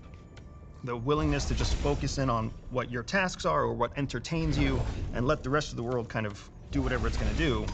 It's that choice first that then leads to other countries finding an opportunity to manipulate the masses that are no longer informed as to what's happening outside of their world. I don't want to speak for you, but that's kind of how CIA handles clandestine operations when it comes to information security operations, is understanding we're not trying to make an audience ignorant, we're finding an ignorant audience and then giving them messaging to get them to take action. The difference is, so I would maintain, we've always been ignorant. The difference is now you can actually do something with that ignorance and manipulate it at scale that you couldn't before. So ignorance has always been with us, but before at least people knew where they could go to find what they perceived to be a trusted source. Now that source is gone. That messaging is gone. That skill is gone. I have a different take entirely, and I focus on narrative. So I'm really interested in who tells the story and who gets to control the story. And what I watch happening a lot is that the story is controlled for a while and then it gets hijacked over and it's someone else's story. So it's kind of, it's like the end of the spectrum of what you're both saying, and you have the agency working really hard to grab it back. You've got the White House saying, we need to get our stakeholder press, you know, and it's this, so you're running essentially like a kinetic war, a proxy war, and an information war at the same time. And I think that the information is what drives most of this conflict, which is why it's so interesting to me to speak to diplomats, the only people not at this table, right, that are like, because then that's only where I see the hope of kind of like take it down, because there's an ease that needs to happen when you can move the people from trust to engaging orbital thrusters. I love that you mentioned diplomacy and diplomats. So I teach courses on diplomacy, and one of the things I've seen emerge in the last few years is this dichotomy between private diplomacy, which is what we were used to when we studied the Cold War and post-Cold War conflicts, and now we have public diplomacy. Almost all diplomacy, take the Iran-Israel war, the 12-day war, as Trump calls it. How much of that war was conducted via social media? This is now, so you have this public-facing diplomacy where you have, during wartime, leaders, their representatives, their proxies, conveying messaging both to their enemies, to their allies, and to a supposedly neutral audience, all through social media, right? So it is not so much the nuclear age, but the age of the algorithm, and how that amplifies diplomacy in a way that never ever existed. And so this is, I think, this lends to that dilution that then.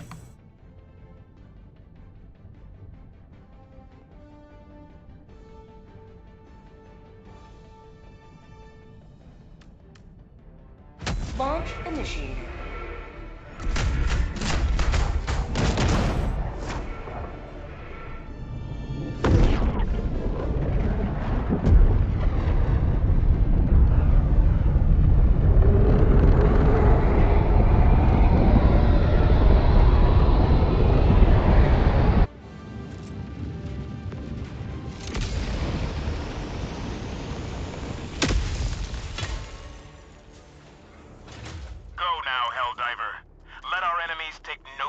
That is not hindered by the course of their comrades.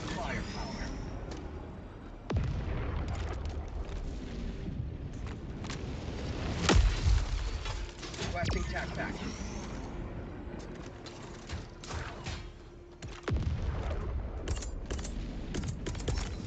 Freedom requires firepower.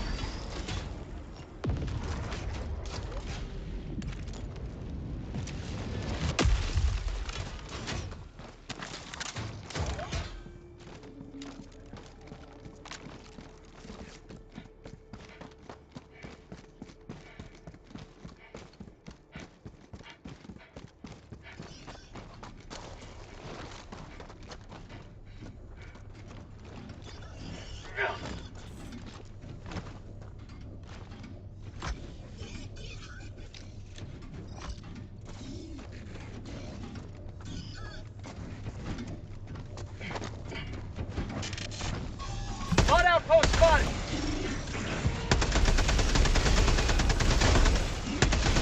How'd you like the taste of freedom?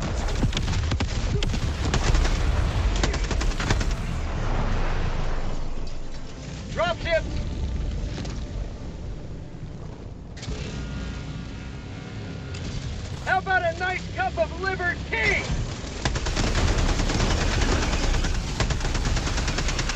Mag's empty!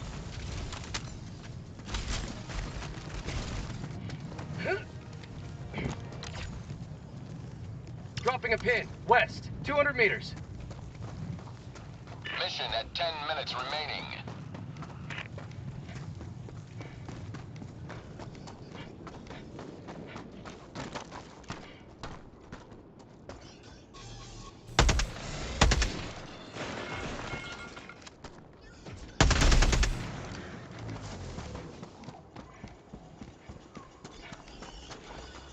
Tactical asset near your position.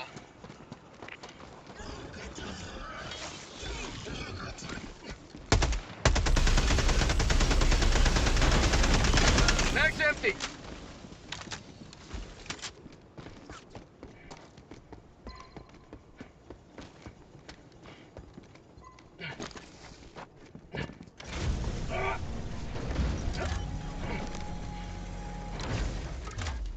I'm on the terminal.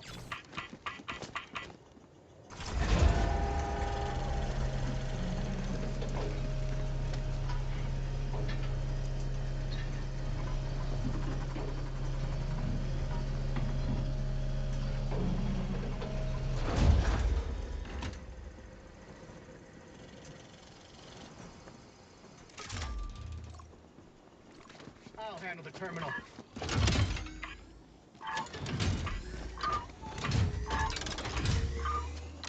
Democracy delivered.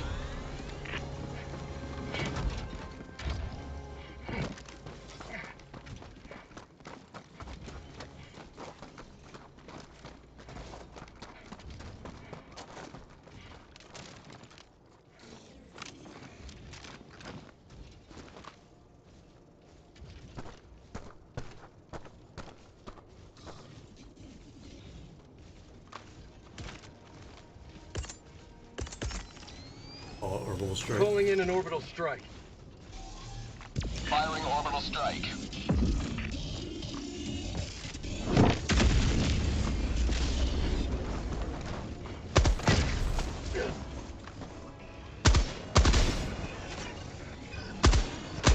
Have a taste!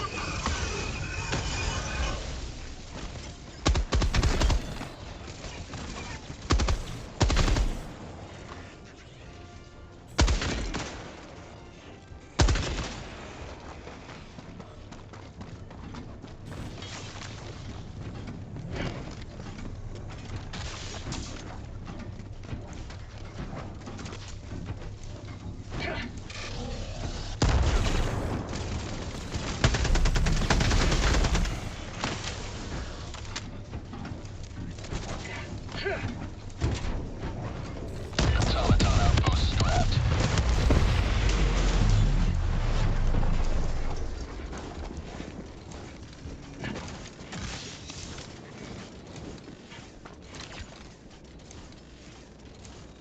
Tagging map, northwest, 100 meters.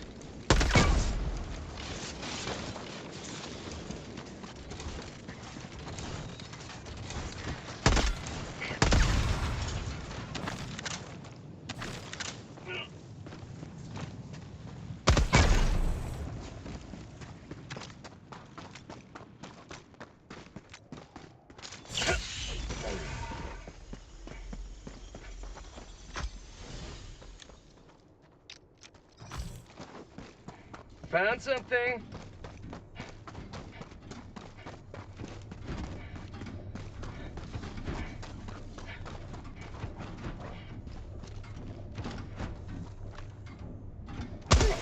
Spot outpost.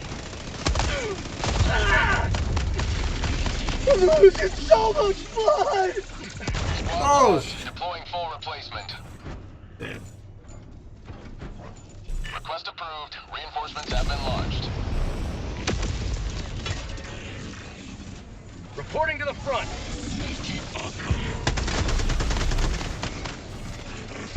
Fire in the hole! Liberty emerges victorious yet again. Extract when ready.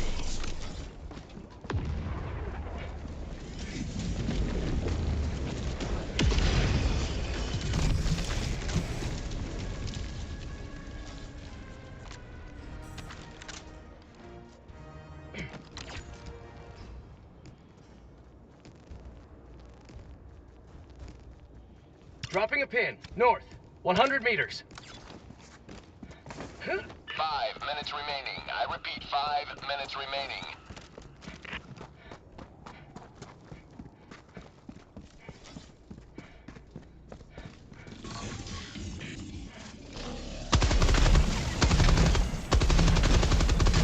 Say hello to democracy!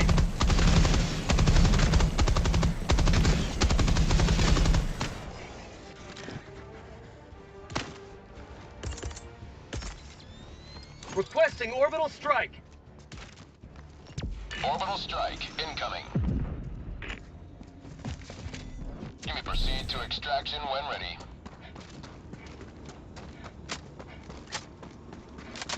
Calling in extraction.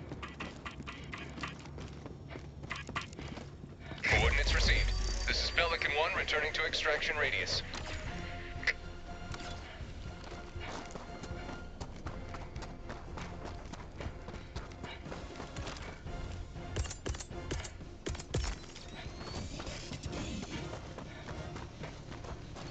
Going in an Eagle. Unleashing democracy.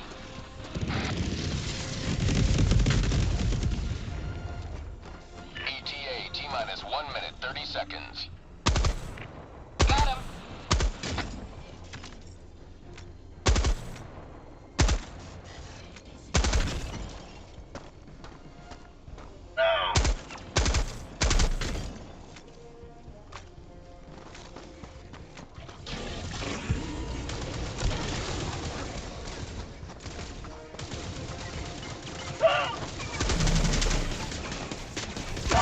T-minus 1 minute.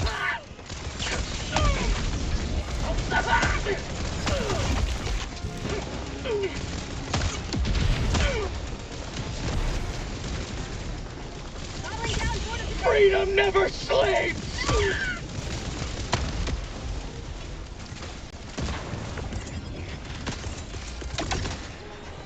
Calling down a sentry! ETA T-minus 30 seconds. Calling in orbital strike. Firing orbital strike. ETA T-minus 20 seconds. Mag empty! ETA T-minus 10 seconds. Clear landing zone.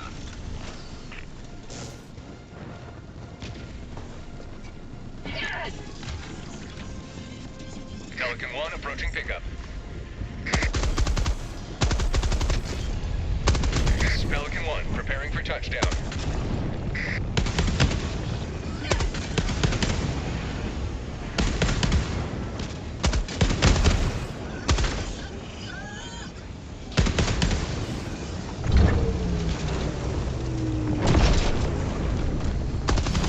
Pelican 1 preparing to depart. Shuttle launch in 20 seconds. Budget depleted. Extraction complete. Pelican 1 beginning ascent.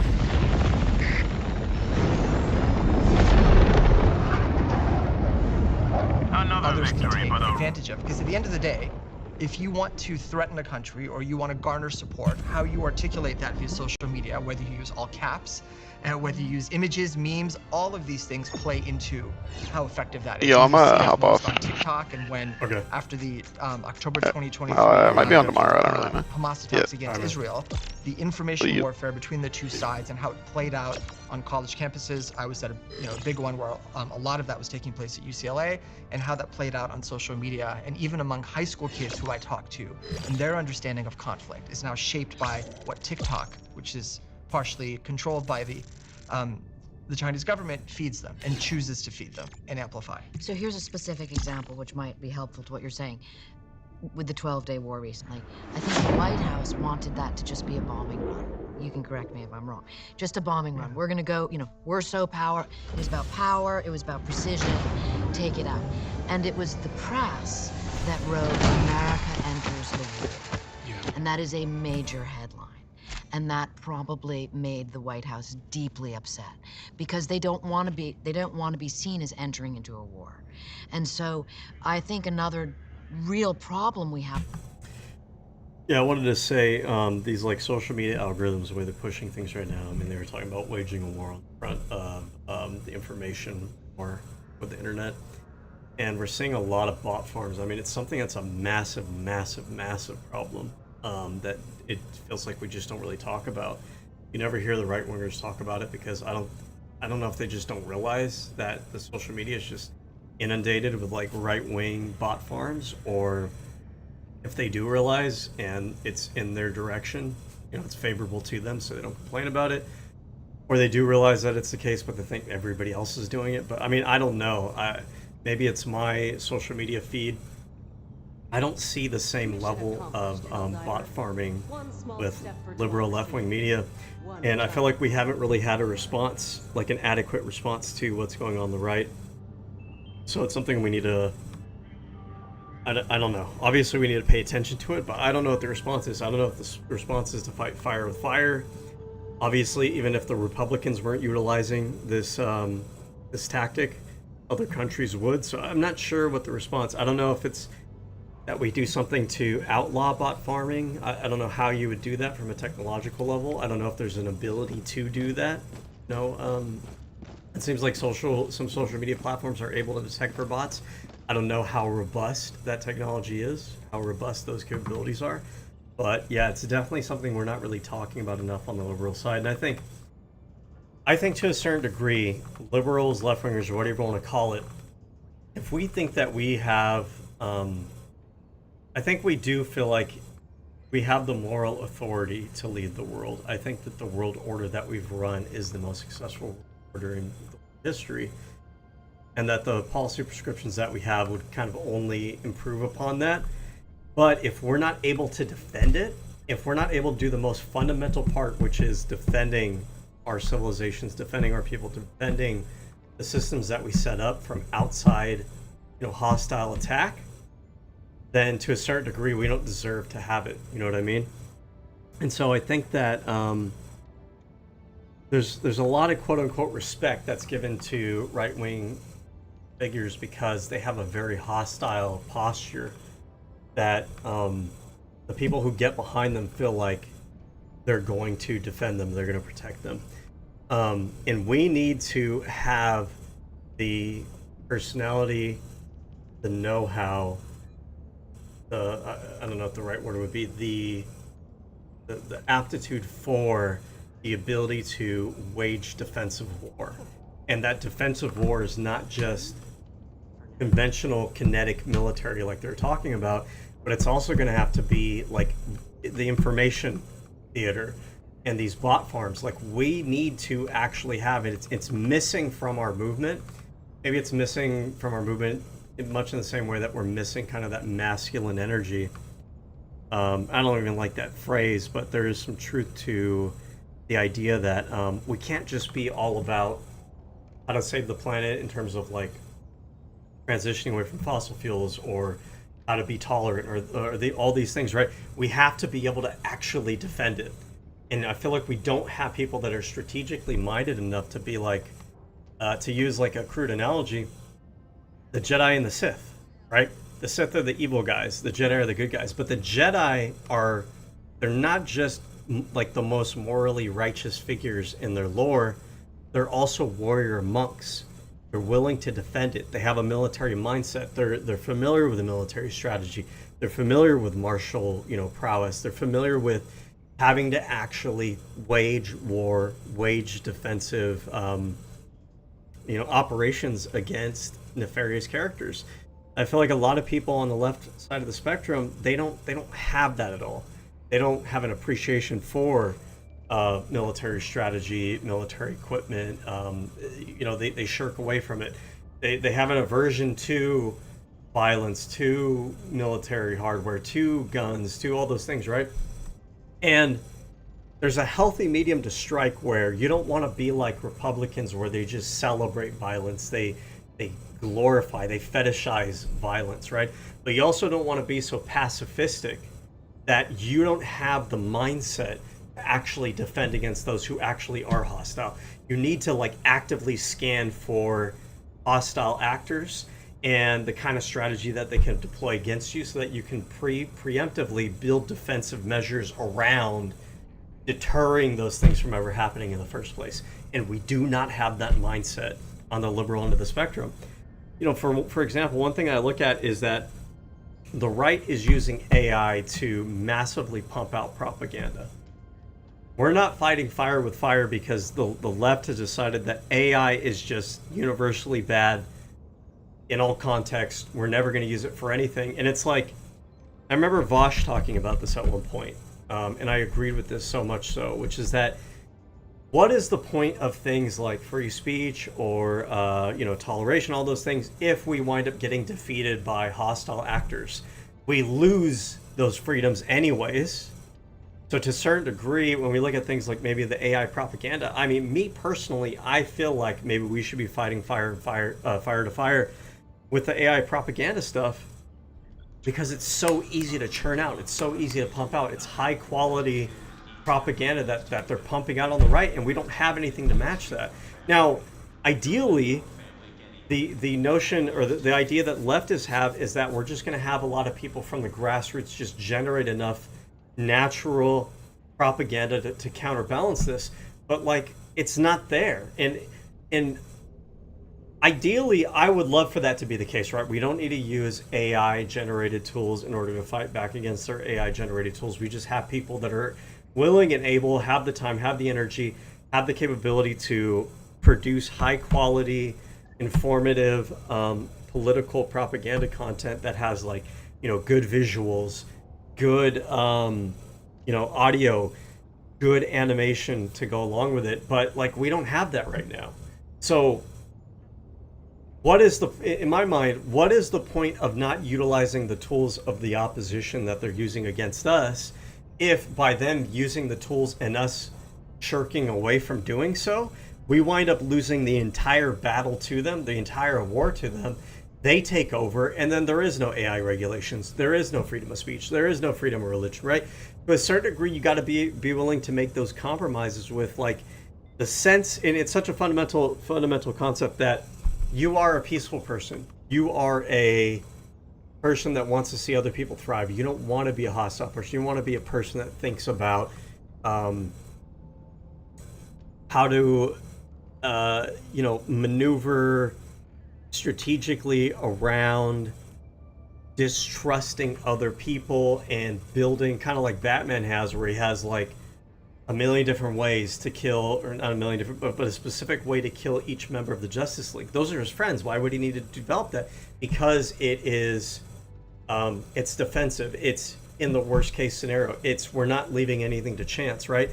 We need to do that. We need to not just, assume the best about everybody else around us. We need to actually, like, make sure that we have the defensive capabilities to not wind up in a situation where we lose everything. Because at that point, it doesn't matter about AI regulations. You've lost the entire fucking war.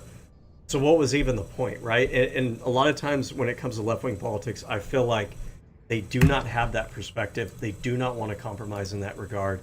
And they just really don't see that, right? For example, not voting for Kamala. We're not voting for Kamala because Kamala and Joe Biden are both, actively supporting Israel, which is engaging in cleansing. Okay, well, by you deciding to not engage in strategic compromise, you make compromises to get the best advantages that you can to not lose the entire game. They wound up ceding power entirely to the right wing in the United States, which is now doing a fascistic takeover. And we're not able to do things like push back against the Israeli violence because we're so busy trying to keep our own country from sinking into totalitarianism that we can't even move one step forward because we are constantly moving 2 steps back. And so that's what I'm talking about, is that the left needs to get their shit together, frankly speaking, around this idea that you need to compromise on some things in order to strategically position yourself to win the game. When you're playing chess, sometimes you put pawns out there to get sacrificed for the larger, bigger picture. And leftists are not comfortable with that notion. They're not at all, frankly speaking. They need to. And then on the liberal spectrum, I'm not going to, just attack the left on this. the liberals for generations have allowed themselves to be so comfortable with the status quo, so comfortable with the way that things are, because in my mind, I think it's because the political system had worked in their favor for so long, for decades. The hegemony of the global world order was in our favor for so long that a lot of liberals, they just kind of turned their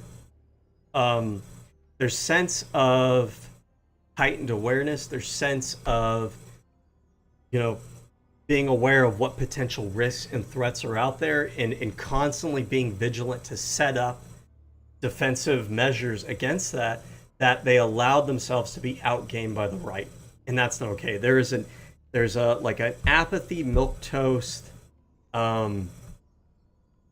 normalcy. What's the word? I'm trying to think of how to describe all this. The vibe that I get from liberals and centrists, that the liberals and centrists have. And on the left, there is an impulse for radical, uncompromising, unwielding change that doesn't take into consideration the strategic steps that you need to take to get there.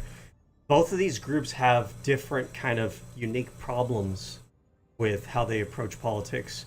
And each needs to address and kind of get their shit together in those different ways. Now, I think liberals and moderates are waking up to this reality, but they're a day late and a dollar short, and they themselves are trying to figure out what their footing is going to be now. And it's an uphill battle. On the left, I'm not sure if the left has had that great awakening yet to realize, hey, not only are we not getting the revolution and all this radical change that we want, we are losing progress. We are backsliding, and we're not putting ourselves in a position that we're going to come out on top at the end of it. Because I think some of them have this accelerationist view where we're going to allow the fascists to take over, we're going to allow the system to collapse, and then I don't know. And then I don't know what. I don't know how we get from that to the socialistic utopia. It reminds me of the underwear gnomes from... Maybe I'll make a meme and post this on. Underwear gnomes from South Park, where they have this plan and they have no idea how to get from point A to point B on the plan, right? It's collect underpants, and then somehow they're going to turn that into profit, but what's missing is that middle step. So this is leftist in my mind. It's phase one for them is acceleration towards collapse. Phase two is, what was phase two again? And then phase three is we'll have the socialist utopia that comes out on the other side. There is no pragmatic, practical consideration of how you get from here to here. But that paints so much of the leftist political movement brand over the past couple decades is there doesn't seem to be an actual realistic, pragmatic, strategic mindset of how you go from the theories that they have, the ideas that they have, to actually being able to wield the power to put those into practice. Anyways, that was a long-winded diatribe. I've been kind of holding that in because I don't want to go on a massive rant with my friend here. It just seemed like an awkward thing. But when I was listening to them converse about this topic, I was thinking about all those things. All right. We're going to continue on with the Helldivers. I'm going to listen to the rest of this interview. Give me a minute. I just want to maybe get some snack on real fast. Hold on. Right now, with all of this tension ratcheting up, is how angry, and I'm just talking about America now, the political sides are at one another. That to my eye, because I'm an apolitical writer, no one has any idea what my politics are. I write about war and weapons neutrally. But I can observe, and it seems to me like the different warring political parties inside the United States are so intent on taking down the other side. They do it, from my eye, at the national security peril. In other words, a headline against Trump is better for them than U.S. national security or world security. I'm curious what you think. Well, I think we're all saying something that's derivations of the same thing, versions of. So I disagree with what she's saying here so strongly, because I get this impulse, but she's looking it's almost like she's looking at the outcomes rather than the root causes, because the the major reason we have the partisan political divide that we have is not the responsibility of both sides evenly. It's not. And so if you're not willing to admit that one side has a much larger responsibility in getting us to the point where we don't share a reality with each other because the right has set up such a propaganda media ecosystem and culture on their side that they can't even look at objective science, objective reality. They don't even agree with like pretty much the rest of the fucking world, the EU, NATO, everybody else, right? They are in their own ecosystem, their own echo chamber. And the rhetoric and the politics that they engage in this isn't just both sides bickering at each other. They are legitimately trying to gerrymander, voter suppress, spread propaganda through bot farming, through capture of the media, through bullying of the media. They are legitimately trying to persecute their political opposition. They are legitimately trying to take over every single branch of government so that there is no check and balance on their power. When you have a scenario like that, the opposition having the response they do, the opposition being Democrats here, the Democrats don't have a choice. It's an existential threat to them that they did not ask for. The only way that they're able to survive is if they actually respond to that existential threat. You cannot unilaterally disarm. It just does not exist. So the right has to, because they are the primary instigator, they have to decide that they're willing to give up some of that political expediency to think of kind of the larger order consequences of what they're engaging in, right? Because when she talks about outside adversaries, the reality is that outside adversaries, that distinction between the outside adversaries versus the internal adversaries is a little bit of a illusory perspective. And it's reductive and it's kind of childish and basic. And I know that she's smart enough to realize that's not a robust enough way of looking at things. What is the issue with outside hostile actors, right? Outside hostile actors are going to want to have some kind of, like their big goal is regime change for the United States. Why is that a bad thing? It's a bad thing if we're deciding that those outside hostile actors want to presuppose a system that is far worse for us than what we currently have and which currently exists. If we allow the same kind of thing to foment internally in the United States, where we have a hostile actor who is hostile to our system of government, which I would argue that the right is, then the distinction between an enemy that's forward and an enemy that's domestic is a little bit illusory.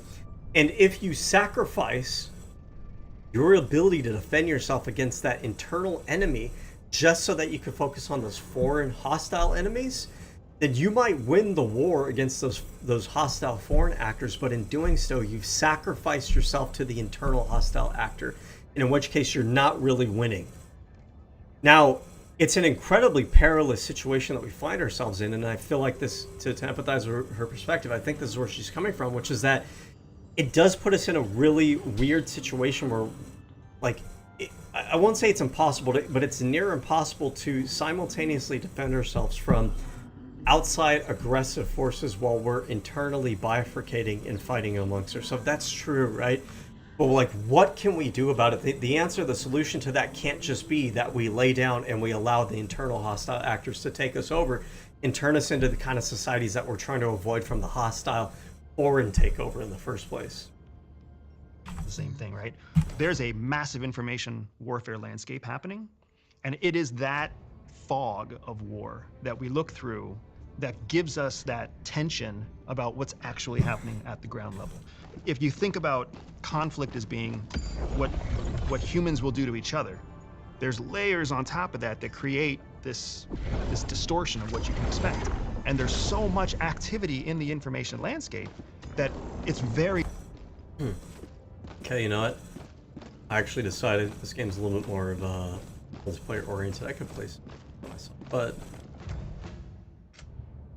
I'm gonna hold off. I think I'm gonna switch over to the Old Republic. It's a game that's a little bit easier for me to play single player while I'm reacting.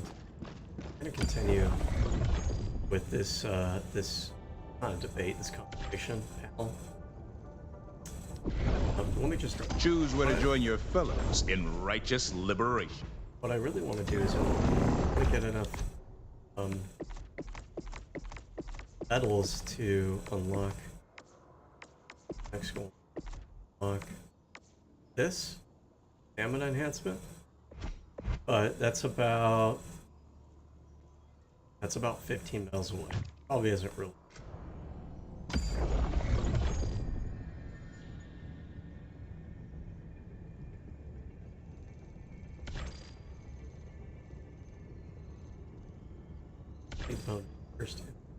Okay, you know what? We'll do this second mission so I can get 4 medals. Is it worth all that?